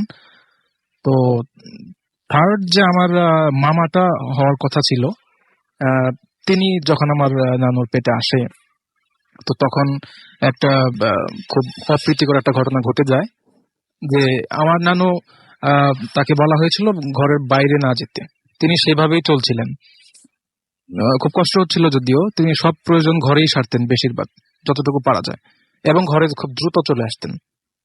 তো তারপরে একদিন যেটা হয়, খুবই গভীর রাত, বাইরে তুমুল বৃষ্টি হচ্ছিল, ঝড়, সেই সাথে শিলা বৃষ্টি, খুব বিদ্যুৎ একটা অবস্থা। তো আমার নানু এবং নানা এটা একটা জিনিস খেয়াল করে যে তাদের ঘরের বাইরে কেউ একজন আছে। মানে বৃষ্টি হলে সাধারণত যেটা হয় আর কি, মানুষজন আশ্রয় নেয়, কোন একটা ছাউনি দেখলে বা কিছু একটা এরকম মাথার উপর পেলে সেখানে চলে আসে। তো সেই একটা পরিস্থিতি হয় তখন, যে কিছু মানুষ, 2জন মানুষ তখন আমার সেই নানু বাড়ির ব্যালকনিতে এসে দাঁড়ায়। উপরে যেহেতু টিনের ছাউনি আছে, একটু বৃষ্টির থেকে, কিন্তু একসময় তারা নক করে আমার নানু সেই ঘরে। তো নানা জিজ্ঞেস করে কে। তো তখন তারা আওয়াজ দেয় যে আমরা তো বৃষ্টিতে ভিজে যাচ্ছি। প্রথম প্রথম আমরা যখন এখানে আসলাম আপনার এই ছাউনির নিচে বারান্দাতে, তো তখন বৃষ্টিটা ওইরকম তুখর বৃষ্টি ছিল না। তো এখন তো আমরা ভিজেই যাচ্ছি, একটু কি আমরা ঘরের ভিতর ঢুকতে পারি? তো নানা 7-5 না ভেবে অবশ্যই বললেন যে অবশ্যই আসতে পারেন। আর এত রাতে কাউকে অতিথি হিসেবে বরণ করে নেওয়া, এটা আজকের সমাজে যদিও ইম্পসিবল এটা, কিন্তু তখন এটা পসিবল ছিল, কারণ তখনকার মানুষজন এত খারাপ ছিল না। রাতে অন্তত চুরি ডাকাতি করতে আসবে এরকম পরিস্থিতি তখন ছিল না, মানুষজন ভালো ছিল। তো নানু যদিও অ্যাজ ইউজুয়াল মহিলা মানুষ, তিনি অনেক কিছু ভাবলেন যে না, এত রাতে দরজা খোলার দরকার নেই, আবার কি না কি হয়। তো নানা বললেন, আরে মানুষের বিপদ আপদ হতে পারে, আমাদেরও তো হতে পারে। তো তিনি দরজা খুলেই দিলেন। ইভেনচুয়ালি তিনি দরজা খুলে দিলেন। খুলে দেওয়ার পরে দেখলেন যে দম্পতি টাইপের এরকম একজন পুরুষ একজন মহিলা, তো তারা সেখানে দাঁড়িয়ে, বেশ বয়স্ক। এবং তাদেরকে দেখে যেটা মনে হচ্ছিল যে আমরা যেটা সাধারণত শুনি যে ভৌতিক কোনো কিছু ঘটলে সাদা কাপড়, এরকম এরকম কিছু নিয়ে আসে এবং ফর্মাল ড্রেস, একদম কেতাদুরস্ত পুরুষ পোশাক, সেরকম না। মানে তাদেরকে দেখে মনে হচ্ছে তারা কেবলই চাষবাস করে আসলেন বা কোথাও গিয়েছিলেন, এরকম টাইপের আর কি। মানে একদম সিম্পল তারা ছিল একদম। তো নানা বললেন যে আসেন, ভিতরে আসেন, বসেন। তো তখন আমার নানু তো তাদের সামনে আসেনি। তো মামাকে নিয়ে তিনি পাশের ঘরেই শুয়েছিলেন। ঘরটা বেশ দূরেও ছিল। মানে অপ্রীতিকর কোনো ঘটনা যে ঘটতে পারে এটা তারা কিছুতেই প্রেডিক্ট করতে পারেন নাই। তো এক সময় ওই মেহমান যারা আসলেন ঘরে, তাদের সাথে নানা বিভিন্ন প্রকারের কথা বলছিলেন, কি ব্যাপারে এত রাতে কোত্থেকে আপনারা আসছেন, কোথায় যাচ্ছেন, এগুলো। তো নানু মামাকে নিয়ে পাশের ঘরেই ছিলেন এবং বেশ দূরেই ছিলেন, ওই ঘরটা বেশ দূরেই ছিল। আর উনি বসেছিলেন হচ্ছে বসার ঘরে। তো এরকম কিছুক্ষণ ঘটনা মানে এই তাদের এই কনভারসেশন চলতে চলতে একসময় ওই দুইজন অতিথি তারা বলেই বসে যে আমরা এখন চলেই যাই, কতক্ষণই বা থাকবো এখানে, আর বৃষ্টি তো থামছে না, আমাদের তো বাড়িও ফিরতে হবে। তো নানা বললেন যে না, সে কি করে হয়, আপনারা বসেন, আজকের রাতটা না এখানে থেকেই যান। তো তারা বলে না, সেটা হয় না, আমরা চলেই যাই। তো নানুকে ডাক দিলেন যে এই যে চলে যাচ্ছে ওনারা, তুমি কি একটু দেখা করবে কিনা বা এরকম কিছু বলবে কিনা। দুজন মানুষ আসলেন। তো নানু এসে বলে যে আপনারা থেকে গেলেই পারতেন। প্রথমে যদিও তিনি একটু ভয় পাচ্ছিলেন, পরে বুঝলেন যে না, এরা একদমই গ্রামের মানুষ, একদমই নিরীহ মানুষ, একদম নেহাত বিপদে পড়েই আমাদের ঘরে এসছেন। তো নানু তখন বলে যে আপনারা থেকে গেলে পারতেন। তারা আলটিমেটলি চলেই গেল। তো চলে যাওয়ার পরে যেটা হয় যে বেশ একটা ইন্টারেস্টিং ঘটনা, কিন্তু ডেফিনেটলি তাদের জন্য এটা খুব পেইনফুল ছিল। কারণ তারা যখন মেহমানদেরকে বিদায় দিয়ে তারা যখন আমার মামার কাছে ফিরে যায়, মামা তখন হয়তো বা 6-7 মাসের একটা বেবি, বাচ্চা একটা মানুষ। তো সে ঘুমিয়েছিল ওই সময়টা। তো নানু এবং নানা যখন গিয়ে দেখে যে মামা তো শুয়ে আছে অবশ্যই, কিন্তু মামা ওয়াজ ডেড, মানে ফাইনালি হি ওয়াজ কিলড। কারণ এই মানে সে ওইরকম নিঃশ্বাস নিচ্ছে না, নাকের কাছে হাত নিয়ে দেখা গেল, এবং তাকে একটু নাড়াচাড়া দিলেই যেখানে কেঁদে ওঠে, চিৎকার করে ওঠে, সে সেরকম কোনো রেসপন্ড করছে না। তো যার ফলে তারা নিশ্চিত হলেন যে মামা নেই। তো এখন এটা কেন হলো, পরবর্তীতে এটা বিভিন্ন ধরনের আধ্যাত্মিক পার্সোনালিটি যারা আছেন তাদেরকে এটা ইনফর্ম করা হলো, কাল রাতে আমাদের এরকম ঘটনা হলো। তারা যেটা বললো যে তোমরা যথেষ্ট পরিমাণ কনসিয়াস ছিলা এই বিষয়টাতে, যে তোমার স্ত্রী অর্থাৎ আমার নানি ঘর থেকে তো বের হচ্ছিল না।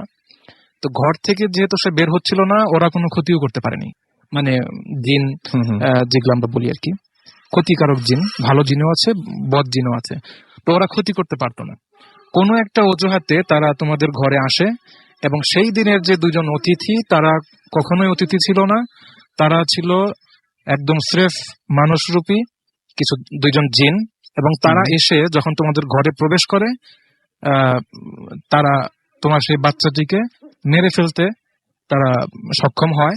এবং তাদের পাওয়ারফুল, মানে তাদের পাওয়ারটা এত মানে শক্তিশালী পাওয়ার ছিল রাসেল ভাই, যেটা মামা তাদের সাথে দেখাই হয়নি। মামা ছোট বাচ্চা, সে অন্য ঘরে শুয়ে আছে, তারা শুধুমাত্র এই ঘরে আসলো, এসে বসলো, মামার সাথে তাদের কোনো মিটই হয়নি। তারপরেও তারা কি এমন করলো, জাদু বলেন বা যেটাই করেন, আধ্যাত্মিক ভাবে আহ, তো মামাকে তারা যেভাবেই হোক মেরে ফেলতে সক্ষম হয়। তো ফাইনালি এটা খুবই একটা কষ্টদায়ক একটা ঘটনা ছিল। তো নানু আমাকে ঘটনাটি বলেছে। তো নানু একদিন পর অবশ্যই কষ্টটা ভুলে গিয়েছে, বাট তিনি যখন এই ঘটনাটা শেয়ার করলেন আমাদের সাথে, আমি দেখতে পেলাম যে তিনি বেশ খুবই কষ্ট দুঃখিত, পাওয়ার মতো কষ্ট একটা পাওয়ার মতো ব্যাপার, একটা ঘটনা। কষ্ট পাওয়ার মতোই একটা তো ব্যাপার। এই ছিল আমার সেকেন্ড স্টোরি। আমি এখন শেষ করছি, যদি আমি সুযোগ পাই হয়তো বা আমি আরো বলতে পারবো। আসিফ ভাই, থ্যাংক ইউ। ধন্যবাদ আপনাকে। এবং আসলে এই ব্যাপারটা খুব অদ্ভুত যে উনি যেটা বলছিলেন যে একটা দুজন মানুষ, একজন একজন মহিলা এবং একজন পুরুষ দাঁড়ালেন এবং তারা একদম স্বাভাবিক পোশাকে, মানে যেভাবে আমরা শুনি যে সাদা কাপড় পরে কেউ দাঁড়ায় বা সাদা পাঞ্জাবি বা জামা পরে আসে, সেটাও হয়তো মানে সেগুলো হয়তো সত্যি, কিন্তু এত নর্মাল ছিল যে যে কোনো মানুষের পক্ষে ধোকা খেয়ে যাওয়া সম্ভব, যে কোনো মানুষের পক্ষে বোঝা সম্ভব না। তাহলে চিন্তা করেন যে আমরা আমাদের প্রতিদিন আমাদের দৈনন্দিন জীবনে আমরা বিভিন্ন জায়গায় যাওয়া আসার পথে বা বিভিন্ন জায়গায় ওঠা বসার সময় আমরা কত মানুষের সাথে আমাদের দেখা হয় এবং কত মানুষকে আমরা খুব স্বাভাবিকভাবে হয়তো নিচ্ছি, আমাদের মতোই পোশাক আশাক পরা মানুষ, কিন্তু আসলে কে বলতে পারে যে সে মানুষ কিনা নাকি অন্য কিছু? এটা কিন্তু বলা সম্ভব না। এবং আমরা সেদিন ওনার নানু খুব সহজভাবেই, খুব সহজ সরল মানুষ মনে করে এই দুজনকে কিন্তু বাসায় থেকে যাবারও আমন্ত্রণ জানিয়েছিলেন যে আজকে ঝড় বৃষ্টি রাত্রে কিভাবে যাবেন, এখানে থেকে যান। এতটাই বিশ্বাস করেছিলেন তাদেরকে। কিন্তু দেখেন শেষ পর্যন্ত কি হলো। তো আমরা খুব মানে এটা বিশ্বাস অবিশ্বাস পুরোপুরি আপনার ব্যাপার, কিন্তু এই যে ঘটনাগুলো যখন বলেন, মানুষ নিজের জীবনের ঘটনা যখন বলেন এবং মানুষ যখন নিজের আত্মীয় স্বজন এবং নিজের জীবনে ঘটে যাওয়া ঘটনা এইভাবে আপনাদের সামনে উপস্থাপন করেন, তখন মনে হয় যে আসলেই সবকিছুকে যতটা স্বাভাবিক ভাবি ততটা স্বাভাবিক হয়তো না, হয়তো আবার সবকিছু অতটা অস্বাভাবিকও না। ব্যাপারটা এরকম, মানে এরকমই অনেকটা। যাই হোক, আসলে যেদিন একদম পুরোপুরি মানে শেষ ঘটে যায় বা পরিণতি ঘটে যায়, সেদিনই আমরা বুঝতে পারি যে এটা কি ছিল। তার আগে পর্যন্ত আমাদের কাছে সবকিছুই খুব স্বাভাবিকই মনে হয়, অস্বাভাবিক মনে হয় কোনো দুর্ঘটনা ঘটলে। আমাদেরকে দেখতে পাচ্ছি যে জান্নাতুল ফেরদৌস আমাদের এখানে কমেন্ট করেছেন www.facebook.com/very.ফুর্তি। নাফিসা আনিকা আমাদের সাথে রয়েছেন বাগেরহাট থেকে, এখানে লিখেছেন তিনি। এছাড়া আমাদের জুবায়ের রহমান পাটগ্রাম লালমনিরহাট থেকে আমাদের সঙ্গে রয়েছেন। হুমায়ুন কবির রানা খুলনা থেকে আমাদের সাথে রয়েছেন এবং আমাদের সাথে রয়েছেন ফারিহা জাহান এবং আমাদের সাথে রয়েছেন মানিক পণ্ডিত। এছাড়া আমাদের সাথে রয়েছেন দেখতে পাচ্ছি রূপন্তী লাস্কার। এছাড়াও আমাদের সাথে রয়েছেন দেখতে পাচ্ছি সাকিব মুসা। এছাড়াও নীলিমা আখতার আমাদের সাথে রয়েছেন, রাজকন্যা আমাদের সাথে রয়েছেন বিপ্লব। এছাড়া আব্দুল আজিজ মারওয়া সহ আরো অনেকে আমাদের সঙ্গে রয়েছেন। আমাদের যে ভূত এফএম পেজ, সেখানেও দেখতে পাচ্ছি যে জাহিদ আমাদের সাথে রয়েছেন। তারপর আমাদের সাথে রয়েছেন জুসিন্তা জিনিয়া মাহি। এছাড়াও এমডি রাহুল আমাদের সাথে রয়েছেন কবিতা আফরিন। এছাড়াও এমডি আসিফ হুসাইন আলী আমাদের সাথে রয়েছেন, ফজলে রাব্বি ভুঁইয়া আমাদের সাথে রয়েছেন। এছাড়াও সোহেল সফল আমাদের সাথে রয়েছেন। এছাড়াও আমাদের সাথে রয়েছেন ফারহানা ফারুক মিতু সহ আরো অনেকে। তো আপনি যদি থাকতে চান তাহলে চলে আসুন www.facebook.com/bhutfm.russell এবং www.facebook.com/radio.ফুর্তি এই দুটো অ্যাড্রেসে। আর যদি SMS করতে চান চলে যান মোবাইলের মেসেজ অপশনে, টাইপ করুন ফুর্তি FOORTI ফুর্তি, স্পেস দিয়ে লিখুন আপনার নাম, স্পেস দিয়ে আপনার মেসেজ পাঠিয়ে দিন 9840 নাম্বারে। আরো একটা ছোট্ট বিরতির পরে আবারও ফিরে আসবো। সেই পর্যন্ত আশা করছি আমাদের সঙ্গেই থাকবেন। স্টে টিউনড টু রেডিও ফুর্তি এন্ড ডোন্ট স্টপ দ্য ফুর্তি। Bhoot FM, the night comes alive with Gramophone.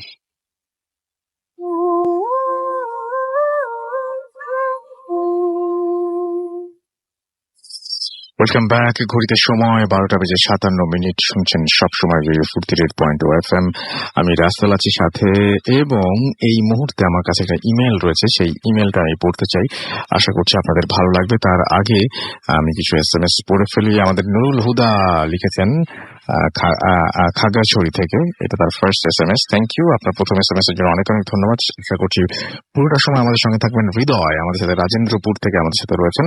এছাড়াও মুনিয়া আমাদের সাথে রয়েছেন। এছাড়াও রয়েছেন নাহিন যশোর থেকে। এছাড়াও আমাদের সাথে রয়েছেন সাদ্দাম কুমিল্লা থেকে, জয়ন্ত গাজীপুর থেকে আমাদের সাথে রয়েছেন HP তুহিন। এছাড়াও আমাদের সাথে রয়েছেন মালিয়াত।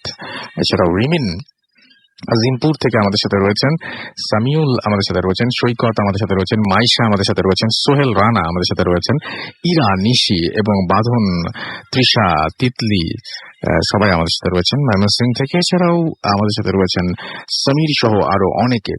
যাই হোক, আমরা চলে যাব আমাদের পরবর্তী ঘটনায় এবং আশা করছি যে এই ঘটনাটা আপনাদের অনেক মানে ভালো লাগবে, আনন্দ দিবে অনেক, আশা করছি যেরকমই একটা কিছু। চলুন যাই, ঘটনাটা শুনে আসি।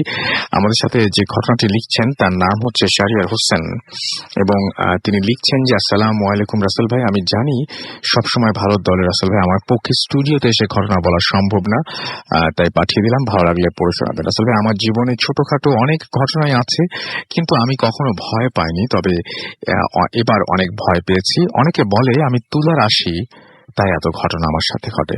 যাই হোক, কথা না বাড়িয়ে ঘটনায় চলে যাই। আমার জীবনে ঘটে যাওয়া একটা ঘটনা এবং যেটা হচ্ছে মানে কোনোদিন না ভোলার মতো একটা রাত, গত বছরের মে মাস। এবং তিনি যেভাবে লিখছেন, আমার নানার মৃত্যুবার্ষিকী, কিশোরগঞ্জের উদ্দেশ্যে ট্রেনে রওনা দেই। তবে সেবার প্রথম একা জার্নি করি।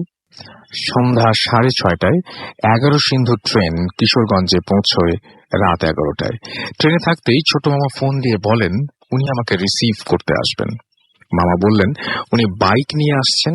আমি ফোনে জিজ্ঞেস করলাম বাইক কার। মামা বললেন মামার বন্ধু। ভালো কথা।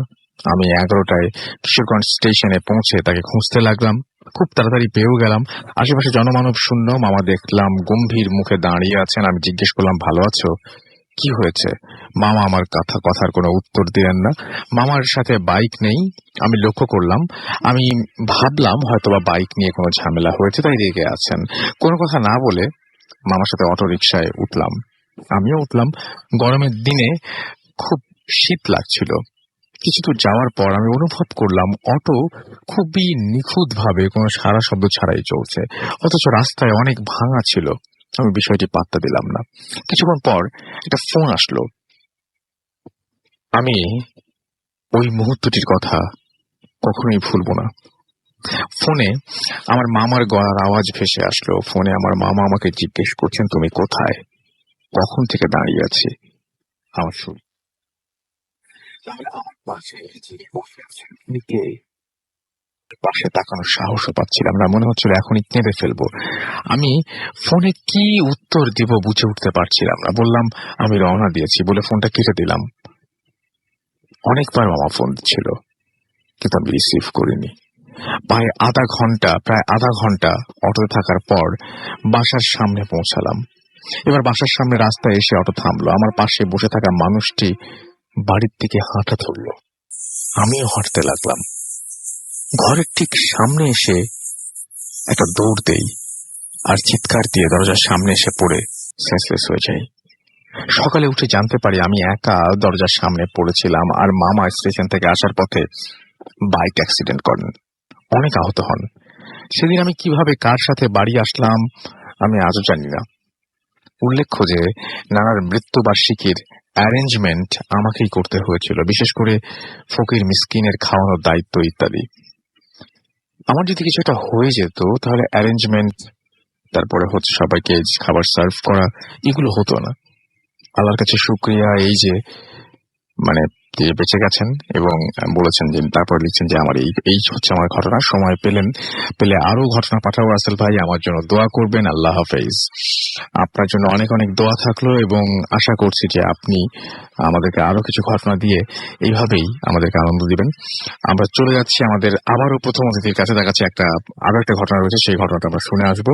আপনার নামটা প্লিজ বলবেন, তারপর আপনার ঘটনায় যাবো আমরা। ধন্যবাদ রাসেল ভাই। আমি সোহাগ, আবার সাভার থেকে। আমার এবারকার ঘটনাটা বেশ একটু আরেকটু অদ্ভুত ধরনের ঘটনা। এটার প্লটটা হচ্ছে, আমরা ঈদে সাধারণত অন্য সবার মতোই গ্রামে একত্র হই আমরা, খালাতো ভাইয়েরা, কাজিনরা যারা আছি আমরা, এবং হই হুল্লোড় সাধারণত হয়। তো আমরা একবার এরকম বাড়িতে যাই। তো যাওয়ার পরে আমরা সাধারণত নানু বাড়িতে উঠি। তো তখন আবার অন্যান্য আত্মীয় স্বজনও ছড়িয়ে ছিটিয়ে আছে বিভিন্ন অঞ্চলে, এই গ্রামেই হয়তো কয়েকটা গ্রাম পর বিভিন্ন গ্রামে ছড়িয়ে ছিটিয়ে থাকে। তো সেখানেও আমরা যাই, সেখানে আমাদের প্রচুর আত্মীয় স্বজন থাকে। তো কিন্তু একটা বাড়িতে গিয়ে আমরা বেশ মজা পাই, ছোট থেকেই সেখানে যাচ্ছি তো, এখন অবশ্য যাওয়া হয় না। সেটা হচ্ছে আমার খালাতো ভাইয়ের দাদা বাড়ি। তো সেখানে আমিও গিয়েছিলাম এবং সেখানে আমাদের যে ঘটনাটা ঘটেছিল সেখানে আমিও একজন হতে পারতাম, কিন্তু আমি খুবই ফরচুনেট যে আমি ওই দলটাতে ছিলাম না। সেটার কারণ হচ্ছে আমরা যখন ব্যাক করি ওরা বারবার বলছিল যে আজকে রাত্র থেকে যাও, তোমরা শহরের ছেলে পেলে আবার কি না কি দেখবে, হয়তো কোনো সমস্যা হতে পারে। আর গ্রামে এগুলো প্রচুর থাকে, এই অশরীরী অস্তিত্বগুলো বা বিভিন্নভাবে ভয় দেখায়। তো আমরা সেটা শুনলাম না। অঞ্চলটাও খুব বিদ্যুৎ পর্যন্ত নেই, তো সেখানে স্টে করা আসলে ওরকম ভাবে সম্ভব না। তো যাই হোক, আমরা ফাইনালি চলে আসি এবং একটা ভ্যানও পাই। ভ্যানটা ঠিক করে দেয় ওনারাই, ওই বাড়ির লোকজনরাই। তো কয়েকটা গ্রাম ক্রস করার পর আমার নিজের যে দাদা বাড়ি, আমি সেখানে থেকে যাই। তো থেকে যাওয়ার ফলেই আমি সেই যে ঘটনাটা আমি সেটা ফেস করি না, আলহামদুলিল্লাহ। আমি সেজন্য খুবই ভাগ্যবান।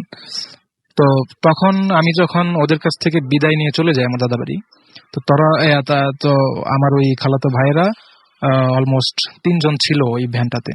তো তারা যথারীতি চলে গেল। তো গিয়ে বললাম যে তোরা গিয়ে ফোন টোন দিস, আমি আমার দাদা বাড়ি চলে গেলাম। ওরা চলে গেল। তো ওরা যেটা বললো এরপর থেকে, যেটা আমি ছিলাম না, ওদের মুখে শোনা যে আমার এক খালাতো ভাই ও বললো যে আমরা যাচ্ছিলাম এবং ভ্যানওয়ালার সাথেও আমাদের অনেক ধরনের কথা হচ্ছিল।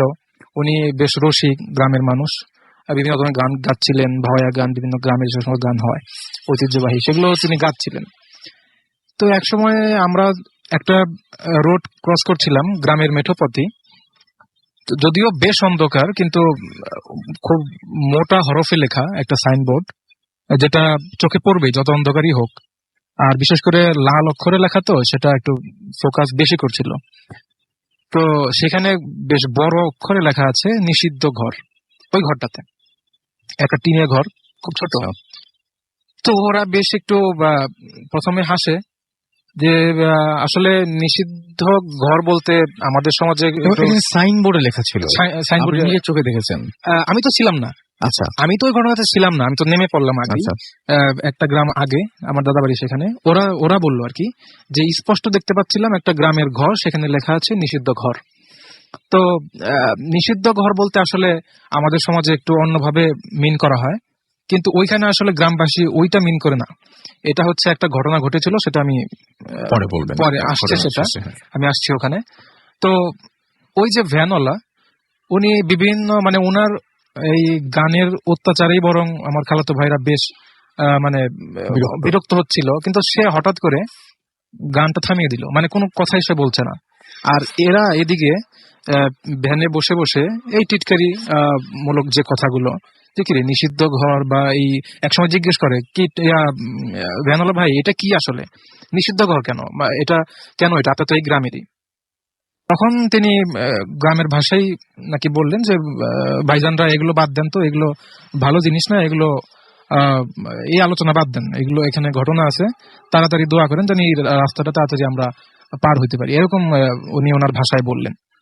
তো এরকম কিছু দূর যাওয়ার পরে প্রায় ওনাদের মানে ওদের যে ডেস্টিনেশন প্রায় পৌঁছে গিয়েছিল, তার একটু আগে হঠাৎ করে দেখে যে তাদের যে ভ্যানওয়ালা সে তো চুপ হয়ে গেল।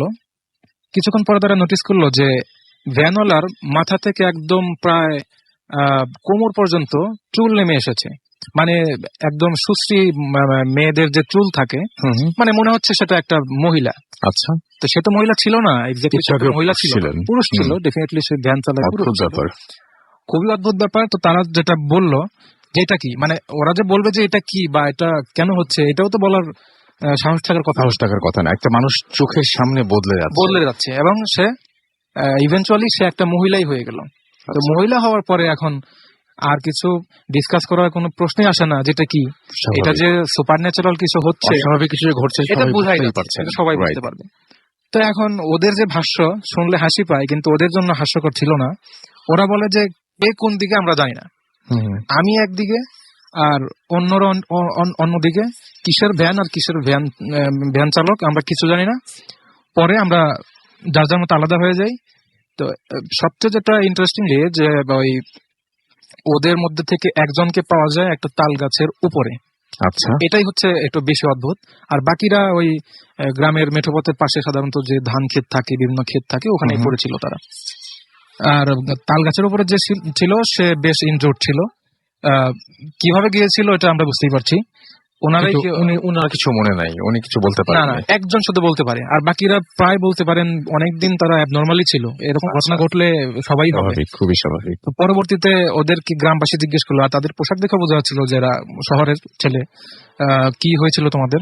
বললো যে একজন শুধু ভাগ্য ভালো বলতে পেরেছিল যে আমাদের এই ঘটনা হয়েছে।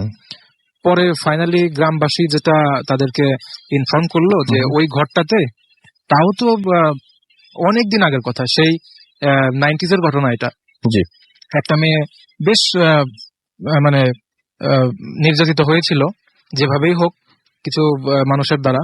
তো সেই অপমানটা সে সহ্য করতে পারছিল না। আচ্ছা, তো ফাইনালি সে ডিসাইড করে যে সে আত্মহত্যা করতে চায়। কাজটা যদিও গর্হিত কাজ, তারপরে সে ফাইনালি সেটা করে। আচ্ছা, এবং করার ফলে এবং সে এটা এক্সিকিউট করে ওই ঘরেই। আচ্ছা, যে ঘরটাতে পরবর্তীতে মানুষ যে ভেঙে ফেলবে সেই সাহসটাও কেউ করে নাই। কারণ এখানে একটা জিনিস আমি না বললেই না, ওই ঘরটা যেই ভেঙে ফেলতে চেয়েছে পরবর্তীতে ওই গ্রামে তার লাশ পাওয়া গেছে, এবং এমন লাশ যে সেই লাশটা কোনো মানুষ তাকে হত্যা করেনি, কোনো সে কখনো মানে কোনো মানুষ নিহত মানুষ ওয়ান্টেড ছিল না, মানে একদম দেহ তার সব ঠিকঠাক আছে, কিচ্ছু হয়নি, সে এমনি মারা গেছে।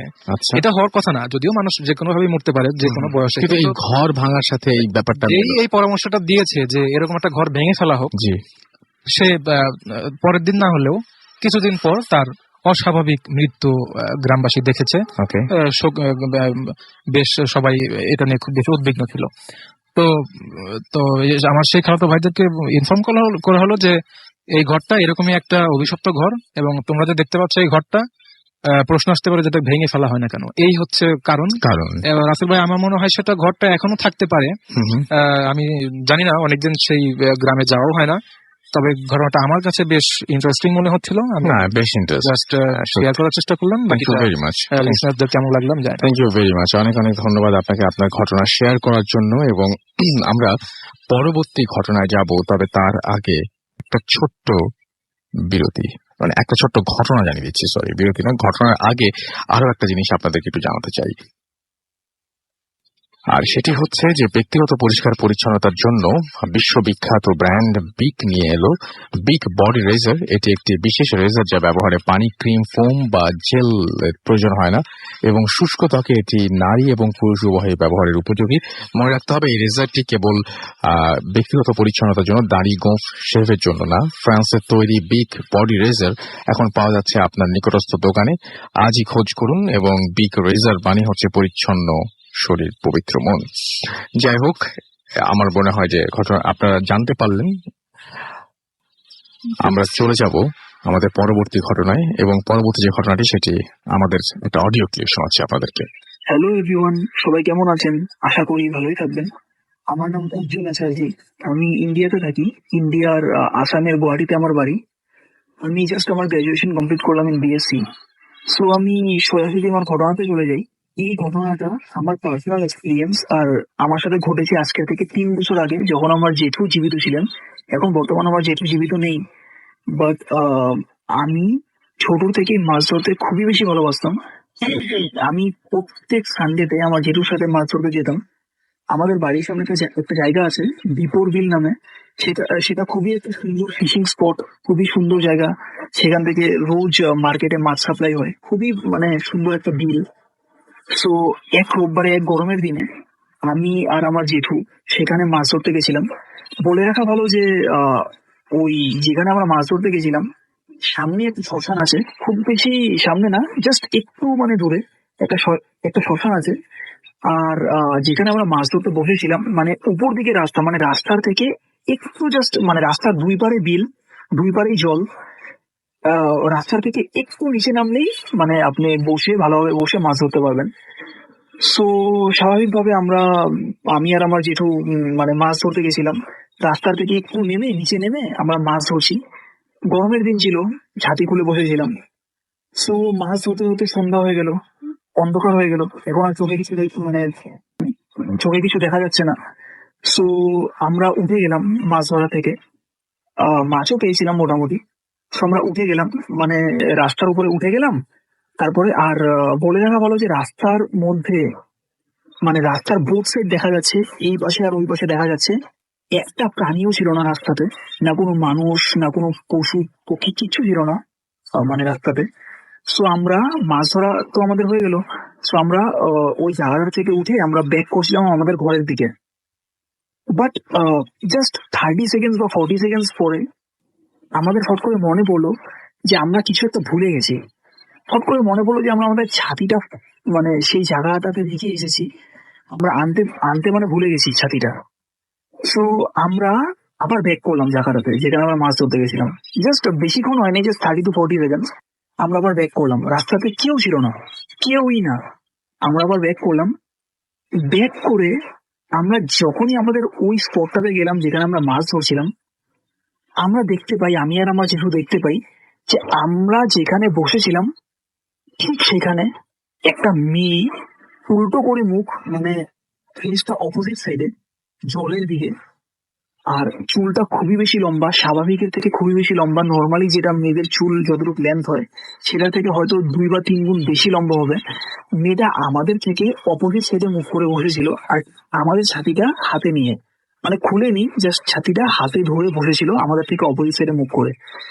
সো মানে বলতে গেলে আমি আর আমার জেঠু কেউই ভয় পাই না। বাট তখন একটু কেমন জানি লাগছিল যে রাস্তাতে তো কেউ নেই। ও এই বেশিক্ষণ তো হয়নি, 1 মিনিট হয়নি ভালো, মানে ভালো করে এই 30-40 সেকেন্ডের মধ্যে এখানে এখানে কে এসে বসতে পারে। সো আমরা ডাকলাম মেয়েটাকে, ভাবলাম যে ডেকে দেখি কে। তো আমরা ডাকলাম যে এই কে রে তুই। আমার জেঠু ফার্স্টে ডাকলো, তারপর আমি ডাকলাম। আর মানে আপনারা বিশ্বাস করবেন না, ডাকার সাথে সাথে within a fraction of second মেয়েটা আমাদের দিকে মুখ করলো। মুখটা আমি আপনাদেরকে ডেসক্রাইব করছি। কাগজ পুড়ালে যেরকম ছাই যেরকম হয়ে যায়, কাগজটা পুড়ে গেলে যেরকম ছাই হয়ে যায়, ঠিক সেরকমই মুখের রংটা একদম ছাইয়ের মতো। একদম কিছু দেখা যাচ্ছে না, তার মধ্যে তিন সন্ধ্যা অন্ধকার। কিচ্ছু দেখা যাচ্ছে না। না চোখ বোঝা যাচ্ছে, না নাক মানে বোঝা যাচ্ছে, না ঠোঁট বোঝা যাচ্ছে। শুধু চুলটা ভালো মতো দেখা যাচ্ছে। মেয়েটা, আমরা ওকে বলতে বলতে মেয়েটা আমাদের দিকে তাকিয়ে, ওর মুখটা দেখতে পেরেছি ছাইয়ের মতো, আমাদের দিকে তাকিয়ে within a fraction of second ওর জলের মধ্যে লাফ দিল, খুবই উঁচা লাফ দিয়ে জলের মধ্যে পড়লো। আপনারা বিশ্বাস করবেন না, ও যে লাফ দিয়েছে, ও মেয়ে হিসাবে লাফ দিয়েছে, বাট ও যে জলে পড়েছে মাছ হয়ে পড়েছে। আমি বুঝতে পেরেছি যে, আমি মানে জানি যে এটা আপনাদের বিশ্বাস করা খুবই বেশি মানে কষ্ট হবে, কারণ যার সাথে এক্সপিরিয়েন্স হয় সেই বুঝে। বাট আমি আপনাদেরকে বলছি যে খুবই ভয়ঙ্কর একটা এক্সপিরিয়েন্স ছিল। আমি কোনোদিনও ভূত প্রেত এগুলো কিছু আমি মানতাম না, বাট সেদিনকে আমি যে জিনিসটা দেখলাম সেটা আমার জন্য খুবই মানে ভয়ানক একটা জিনিস। যে মেয়েটা ফট করে তাকিয়ে মেয়ে হয়ে লাফ দিল, আর রুই মাছের কিছু একটা শেপ হয়ে জলের মধ্যে পড়লো। আমি জানি না সেটা জল পড়ি না ভূত না যে, আমি কিচ্ছু জানি না সেটা কি। বাট সেটা যে জিনিসই ছিল আমার জন্য তো খুবই বেশি ভয়ানক একটা জিনিস ছিল। আর আমি সেই স্পটে আর কোনো দিনও মাছ ধরতে মানে যাইনি, বিকজ সেই জায়গাটাতে আরেকবার গেছিলাম, চেষ্টা করে যে মাছ ধরবো সেই জায়গাটাতে, আবার কিছু দেখি নাকি মেয়েটাকে। কিন্তু এত গা ছমছম করছিল, এত ভয় লাগছিল সেই দিনের বেলায়, যে আমি আর যেহেতু সেখান থেকে আবার ওই দিনের বেলায় ব্যাক করলাম। বাট খুবই উৎফুল একটা জিনিস ছিল। আর এটাই আমার ঘটনা, যেটা আমার মানে আজকে থেকে আমার সাথে 3 বছর আগে মানে ঘটে যাওয়া ঘটনা এটা। আর আমি ভূত এফএম এর খুবই একজন বড় ফ্যান।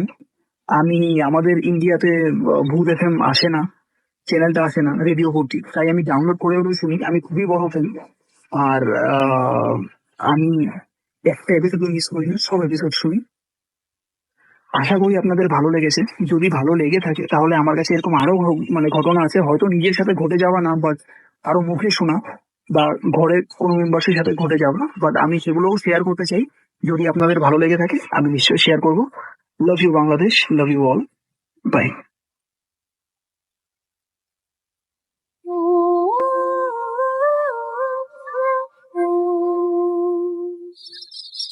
Welcome back. ঘড়িতে সময় রাত 1:21 শুনছেন সবসময় রেডিও 48.0 FM। আমি রাসেল আছি সাথে, এবং অলরেডি মাসুম আমাদের মাঝে চলে এসছে। এখন আমরা চলে যাব আমাদের পরবর্তী অতিথির কাছে। আপনার নামটা প্লিজ একটু বলবেন, তারপর আপনি জানাবেন যে আপনি কোথা থেকে এসেছেন, তারপর আপনার ঘটনায় যাব। হাই লিসেনার, আমি মোহাম্মদ মুস্তাক শওকত তফসির এন্ড আমি এসেছি নরসিংদী হাজিপুর থেকে। ওকে, একজন সাভার থেকে এসেছেন, একজন নরসিংদী থেকে আসছেন। আজকে ঢাকার বাইরে দুই অতিথি আমাদের এখানে। আপনার ঘটনায় চলে যাই আমরা। জি রাসেল ভাই, আপনাকে থ্যাঙ্কস আমাকে ঘটনা বলার জন্য, যে সুযোগ করে দেওয়ার জন্য। তো আমি সরাসরি রাসেল ভাই ঘটনায় চলে যাচ্ছি। তো ঘটনাটা ঘটে 1991-এ। তখন আমার আব্বুর ফ্যামিলিতে ছিল, তার আগে বলি আমার আব্বুর ফ্যামিলিতে ছিল যে আমার আব্বুর বড় ভাই, দ্যাট মিনস আমার চাচা চাচি এন্ড আমার দাদি। আর আমার আব্বা যখন ছোট থাকতে আমার দাদা মারা যায়। তো ওই সময়ে আমার আম্মুর সাথে আব্বুর বিয়ে হয়। তো এর 1 বছর পর আমার চাচির একটা বেবি হয়, সেটা মেয়ে ছিল। তো তার মাঝে কিছু অস্বাভাবিক লক্ষণ লক্ষ্য করা যায়, যেটি যখন সে তার মার কোলে থাকতো বা অন্য কারোর কোলে থাকতো, সে খুব কান্না করতো এবং খাবার খেতে চাইতো না। তো এক সময় দেখা যায় যে আম্মুর কোলে গেলে সে খুব শান্ত হয়ে যায় এবং আম্মু খাবার দিলে সে খায়। তো এভাবে চলতে থাকে। তো একটা সময় সেই আমার চাচাতো বোন আম্মার দিকে খুব এক অদ্ভুত চাহনিতে চেয়ে থাকে। তো আম্মার প্রথম দিকে সেটা কেয়ার করে না। তো তারপর থেকে যখন এটা চেয়ে থাকে, তখন এটা সবাই জানতে পারে এবং এলাকায় মোটামুটি পাশের বাড়িগুলোতে জানাজানি হয়ে যায় যে আমার চাচাতো বোনের মধ্যে কিছু একটা আছে বা কোনো প্রবলেম আছে। তো পাশের মানুষ আম্মুকে বলে যে, তার আগে বলেনি যে তখন আমার বড় বোনের জন্ম হয়নি, তখন আমার বড় বোন আম্মুর গর্ভে ছিল 5-6 মাসের। তো তখন আশেপাশের মানুষ আম্মাকে নিষেধ করতো যে যেহেতু ওর মাঝে কিছু একটা প্রবলেম আছে, তোমার দিকে এভাবে চেয়ে থাকে, সে তার মার কুলে থাকে না, কারো কুলে থাকে না, তোমার কাছে আসলে সে খাবার খায় বা তোমার কান্না বন্ধ করে দেয়, অদ্ভুত ভাবে চেয়ে থাকে ভয়ঙ্কর ভাবে, তার তুমি ওকে নিও না, কোনো প্রবলেম হতে পারে।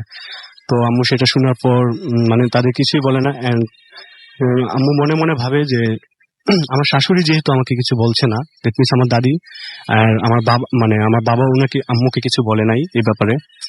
তো আম্মু ভেবেছিল যে হঠাৎ করে যদি তাদেরকে না করা হয় যে এই বাচ্চাকে আমার কোলে দিবে না, তো তখন হয়তো বা তারা রাগ করতে পারে বা তারা মনে কষ্ট পেতে পারে। তো সেই ভেবে আম্মু আমার সেই কাজিন আমার বোনকে রাখে, নিজের মতো, নিজের বেবির মতোই রাখে, তাকে খাইয়ে দেয়, তার কাছে রাখে। তো রাসেল ভাই, যা হয় তার পরবর্তীতে একটা সময় আমার সেই বোন মারা যায়। তো মারা যাবার 4-5 মাস পর আমার সেই বড় বোন, তার নাম রুনা, তার জন্ম হয় এবং কিছুদিন যাবার পর তার মাঝে সেই সেম লক্ষণগুলা লক্ষ্য করা যায়। তো আমার আম্মু বুঝতে পারে যে তার মাঝেও সে আমার মারা যাওয়া চাচাতো বোনের যে লক্ষণগুলা ছিল সেগুলা ঘটছে। যেমন সে আম্মুর দিকে ওই রকম অদ্ভুত চাহনিতে চেয়ে থাকতো এবং চাহনিটা ছিল অদ্ভুত ভয়ঙ্কর, যে আম্মু খুব ভয় পায়। তারপর সে খুব কান্না করে। আর সবচেয়ে ভয়ঙ্কর যে কথাটা ছিল, সে রাসেল ভাই প্রচুর খাবার খেত প্রচুর, তাকে দেখা যেত প্রচুর খাবার খেত। তো একটা সময় আম্মু আমার বোনকে নরসিংদীর কোনো একটা লোকাল ডাক্তারের কাছে নিয়ে যায়। তো সেখানে ডাক্তার কোনো সমস্যা পায় না, সেখানে গিয়ে সে নর্মাল ভাবে আচরণ করতে থাকে, বাড়িতে যেভাবে আচরণটা করে সে আচরণটা সেখানে করে না। তো ডাক্তার বললো যে তার মাঝে কোনো প্রবলেম নেই, তাকে আপনার বাড়িতে নিয়ে যান। তো আম্মু আব্বু চিন্তিত হয়ে পড়লো যে ডাক্তাররা ওইটা কোনো সলভ করতে পারছে না। তো তারপর তার যে কান্নাটা এবং অদ্ভুত চাহনিটা তীব্র হতে থাকে, ভয়ঙ্কর হতে থাকে আরো। তো আম্মু আব্বু সেই চাচাতো বোনের কথা ভেবে আমার বোনের কথা ভাবতেছে যে যদি তারও কিছু হয়ে যায়, সেইভাবে তাকে ঢাকা নিয়ে আসা হয়। ঢাকায় একজন ভালো শিশু ডাক্তারের কাছে নিয়ে আসা হয়। তো ডাক্তারের সাথে সে হাসে, খুব নর্মাল একটা 8-10টা বেবির মতো সে আচরণ করে। তারপর ডাক্তার আমার আম্মুকে আস্ক করলো যে রোগী কে, আসলে এই বেবি না আপনারা? তো আম্মু আব্বু আরো চিন্তিত হয়ে পড়লো যে না, এই ডাক্তারও কিছুই করতে পারছে না। তো যথারীতি আব্বু আম্মু ব্যর্থ হয়ে বাসায় চলে যায়। তো তারপর যা হয়, নরসিংদীর পটিয়া নামক একটা স্থানে একটা কবিরাজ ছিল। তো তার আব্বু আম্মু ঠিক করে যে আমার বোনকে সেই কবিরাজের বাসায় নিয়ে যাওয়া হবে। তো একদিন রিক্সা করে যাচ্ছিল, তখন আমার বোন ছিল আব্বুর কোলে। তো আব্বুর কোলে থাকা অবস্থায় আমার বোনের হাত আব্বুর পকেটে চলে যায়, এবং পকেটে যা ছিল টাকা পয়সা, পয়সা না, টাকা এবং যে কাগজপত্র ছিল তা আমার বোনের মুঠে মানে হাতে মুঠ করে বের করে ফেলে, এবং একটা সময় সেটা ফেলে দেয়। তো আব্বু রিক্সা থামিয়ে সেটা তুলে নেয়। তুলে নেওয়ার পর যথারীতি রিক্সা দিয়ে সে কবিরাজের বাড়িতে যেতে থাকে। একটা সময় সেখানে পৌঁছে যায়। পৌঁছে যাওয়ার পর সেখানে দেখতে পেল যে কবিরাজ বাসায় নেই। তো ওইখানে একটা লোক ছিল, আব্বু আম্মুকে একটা রুম দেখিয়ে সেখানে বললো যে ওখানে গিয়ে বসেন, কবিরাজ সাহেব একটু পর চলে আসবে। তো এরপর যা হয়, আব্বু আম্মু একটা রুমে যেয়ে বসে, আর আমার বোন তখন ছিল আমার আম্মুর কোলে, আম্মুর কাছেই ছিল। তো তারপর আম্মুর পিছনে ছিল একটা জানালা, লোহার শিক দিয়ে বাঁধানো ছিল। তো সেই জানালাটা ধরে আমার বোন খেলছিল। তো রাসেল ভাই বলেনি, তখন আমার বোনের বয়স ছিল 5 থেকে 6 মাস। তো একটা সময় আম্মু দেখতে পায় যে সেই শিকল বেয়ে আমার বোন উপরে উঠে যাচ্ছে। তো এটা দেখে আম্মু খুব অবাক হয় এবং ভয় পেয়ে যায়। তো এর কিছুক্ষণ পর আপনার কবিরাজ আসে, আসার পর সবকিছু শুনতে পায়। তো সবকিছু শোনার পর উনিও যথারীতি ব্যর্থ হয়, মানে কিছুই করতে পারে না। তো তারপর কিছুদিন চলে যায়, আব্বু আম্মু চিন্তিত হয়ে পড়ে যে তাদের কিছুই করার ছিল না।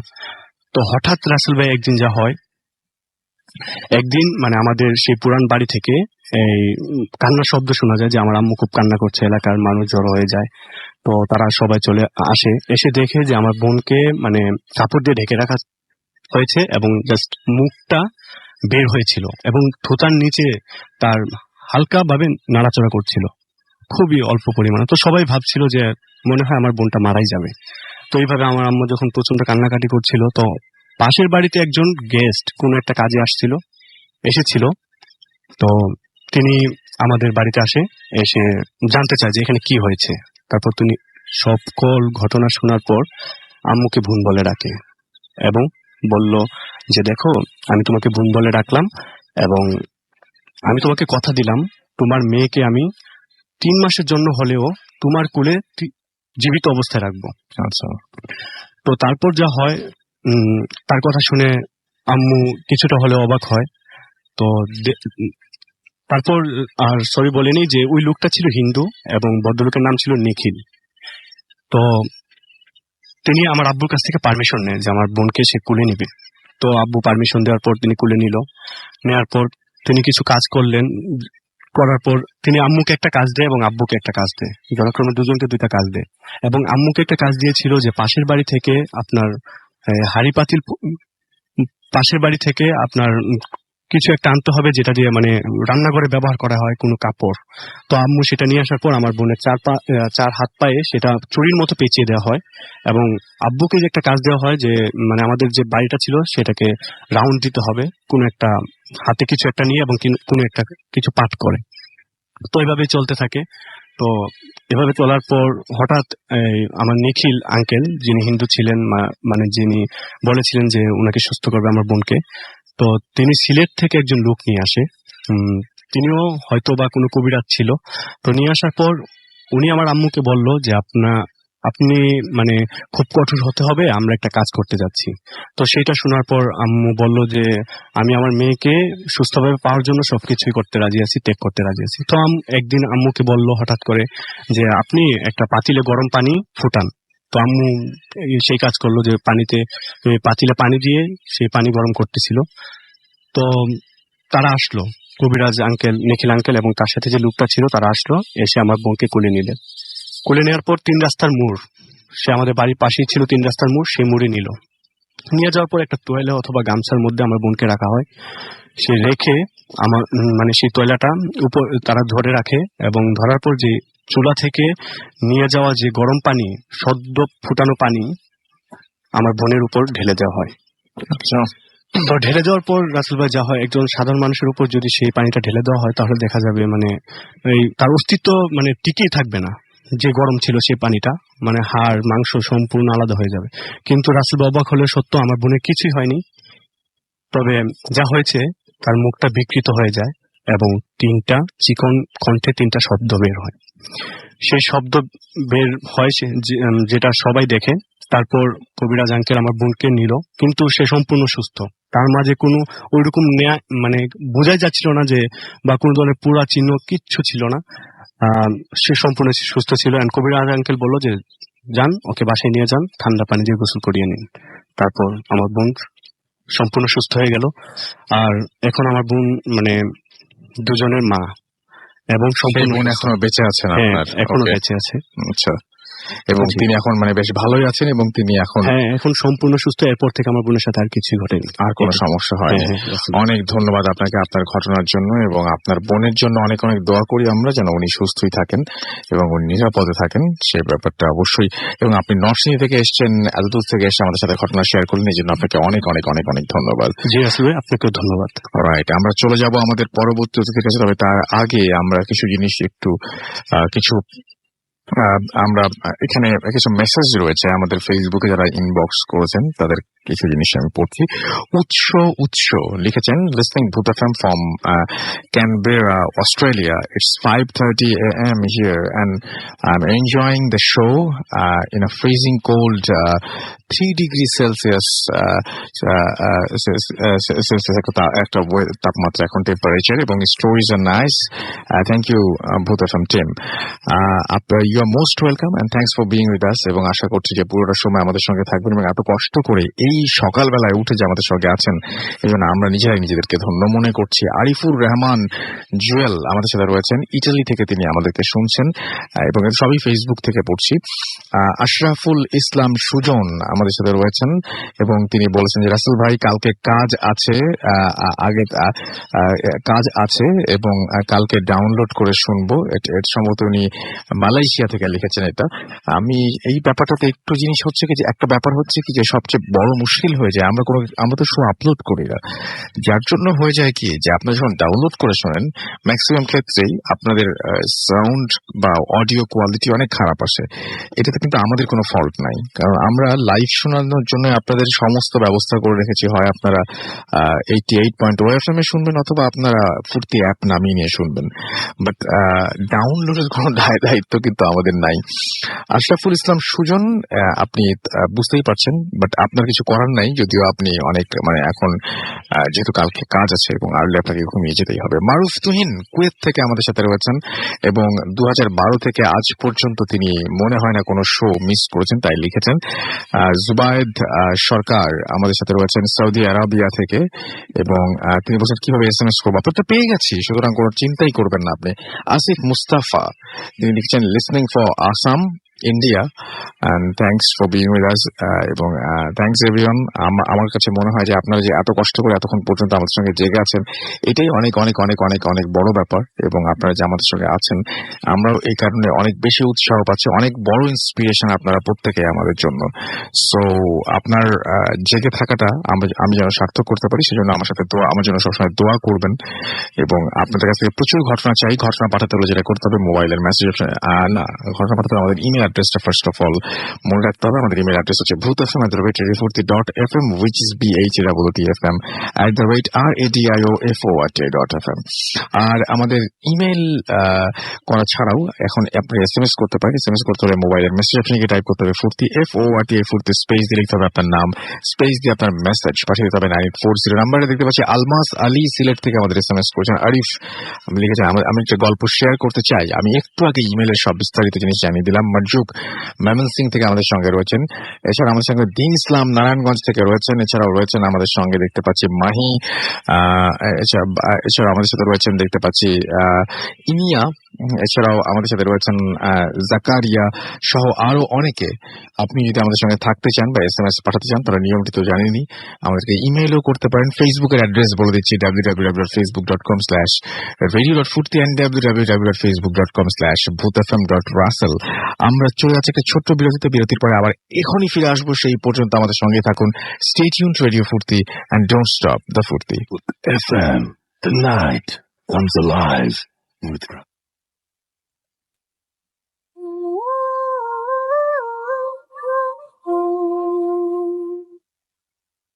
ব্যাক শুনছেন সবসময় রেডিও 43.0 FM। আমি রাসেল আছি সাথে। আমার সাথে এই মুহূর্তে রয়েছে আমাদের দুজন অতিথি এবং আমি কোনো কথা না বলে আমাদের পরবর্তী ঘটনায় চলে যাচ্ছি। আমাদের পরবর্তী অতিথির কাছে আপনার নামটা প্লিজ একটু বলবেন, তারপরে আপনার ঘটনাটা একটু শুনবো আমরা। ধন্যবাদ রাসেল ভাই আমাকে আবার সুযোগ দেওয়ার জন্য। আমি মোহাম্মদ আব্দুর রহমান বাবু, আমার সেকেন্ড ঘটনাটা বলার জন্য। আমি যে ঘটনাটা বলবো এটা হচ্ছে আমার ছোট বোনের একটা ঘটনা। ওর নাম আয়েশা সিদ্দিকা বর্ষা। ও আমি আর ও একই ঘরে থাকি। ও আমার পাশের রুমে থাকে, আমি আমার রুমে থাকি। তো যেদিন রাতের ঘটনা, ওই দিন রাতে আমি আমার রুমেই ছিলাম, ও ওর রুমে ঘুমায়। তো মাঝরাতে ও যেটা বললো যে ওর একটা সময় ঘুমটা ভেঙে যায়, যে কোনো কারণে ওর ঘুমটা ভেঙে যায়। তো ঘুম ভাঙার পরে ও যেটা খেয়াল করে, ওর মশারির সামনেই ও দেখতে পায় যে অন্ধকারে কালো আবরণের দুটা মানুষ দাঁড়ানো, কিন্তু তাদের চোখগুলা জ্বলছিল, বেশ উজ্জ্বল ছিল তাদের চোখগুলো। তো ওর কথা মতে যে ওই যে দুটা মানুষ ছিল তাদের একটা ছিল ছেলে এবং একটা ছিল মেয়ে, এবং ছেলেটার চেয়ে মেয়েটা একটু ছোট ছিল। তো ও ব্যাপারটা দেখে বেশ ঘাবড়ে যায় এবং ও কি মনে করে হঠাৎ করেই মশারির ভিতর থেকেই ওর হাতটা দিয়ে সেই দুজনকে ধরার চেষ্টা করে। হয়তোবা কৌতূহলবশতই যে জিনিসটা ও কি ঠিক দেখছে নাকি ভুল দেখছে, কি মনে করে ও ধরার চেষ্টা করে। তো ধরার চেষ্টা করে ও ধরে। ও বলছিল যে ভাইয়া আমি মনে হয় ওর হাতটা ধরতে পারছিলাম। তো হাতটা ধরতে পারে, ও বলে যে ওটা অসম্ভব নরম ছিল, বেশ নরম ছিল।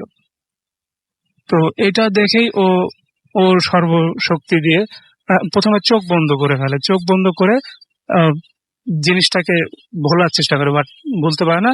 তারপরে ও বলে যে ওর সর্বশক্তি দিয়ে চিৎকার করার চেষ্টা করে, কিন্তু ও বলছে যে আমি এত জোরে চিৎকার করার চেষ্টা করছিলাম কিন্তু আমার মুখ দিয়ে মনে হচ্ছিল কোনো আওয়াজ বের হচ্ছিল না। তারপরে অনেক চিল্লাচিল্লি করে, কিন্তু আমি পাশের রুম থেকে কিছুই শুনতে পাইনি। ও ভয়ে অনেক বেশি ভয় পেয়ে যায়। কি মনে করে ওর মাথায় বুদ্ধি আসে যে ফোনটা নিয়ে ও আম্মার নাম্বারে ডায়াল করে। তারপরে আম্মা যখন ফোনটা ধরে, আম্মা বুঝতে পারে যে অবশ্যই মাঝরাতে নিশ্চয়ই কোনো ঝামেলা হয়েছে, এই জন্যই মেয়ে ফোন দিয়েছে।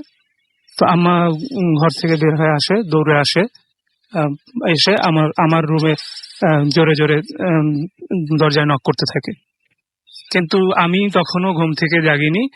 পরে ও যেভাবেই হোক ওই ভয়ের ভিতরেই ও উঠে এসে দরজাটা খুলে দেয়, কোনোভাবে দরজাটা খুলে দেয়।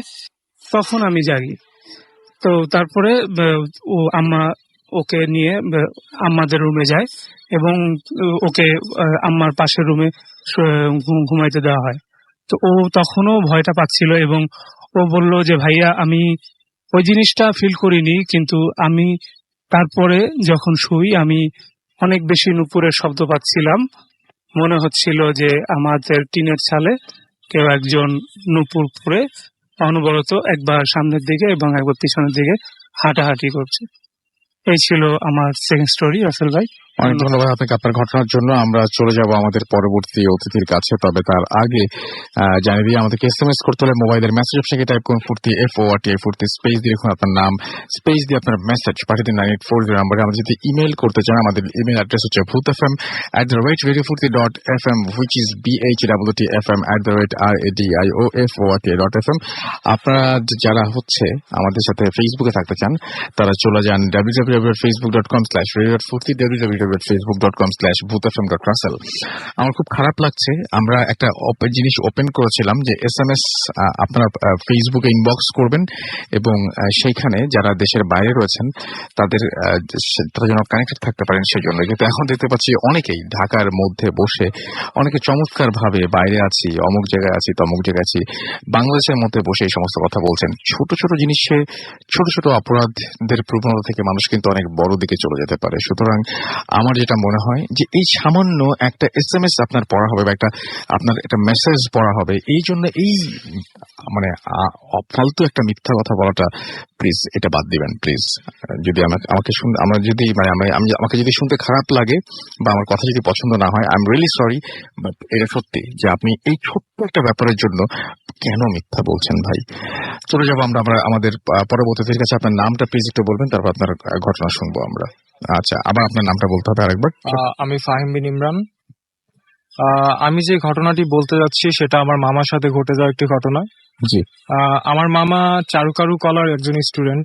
ছোটবেলা থেকে ছবি আঁকা, নানা রকমের কাজ করা, কাঠে হচ্ছে চাকু দিয়ে কেটে কেটে ডিজাইন তৈরি করা, এটা আমার মামার কি অনেক মামা হচ্ছে রাজশাহীতে এক ফ্রেন্ডের বাসায় বেড়াতে যায়।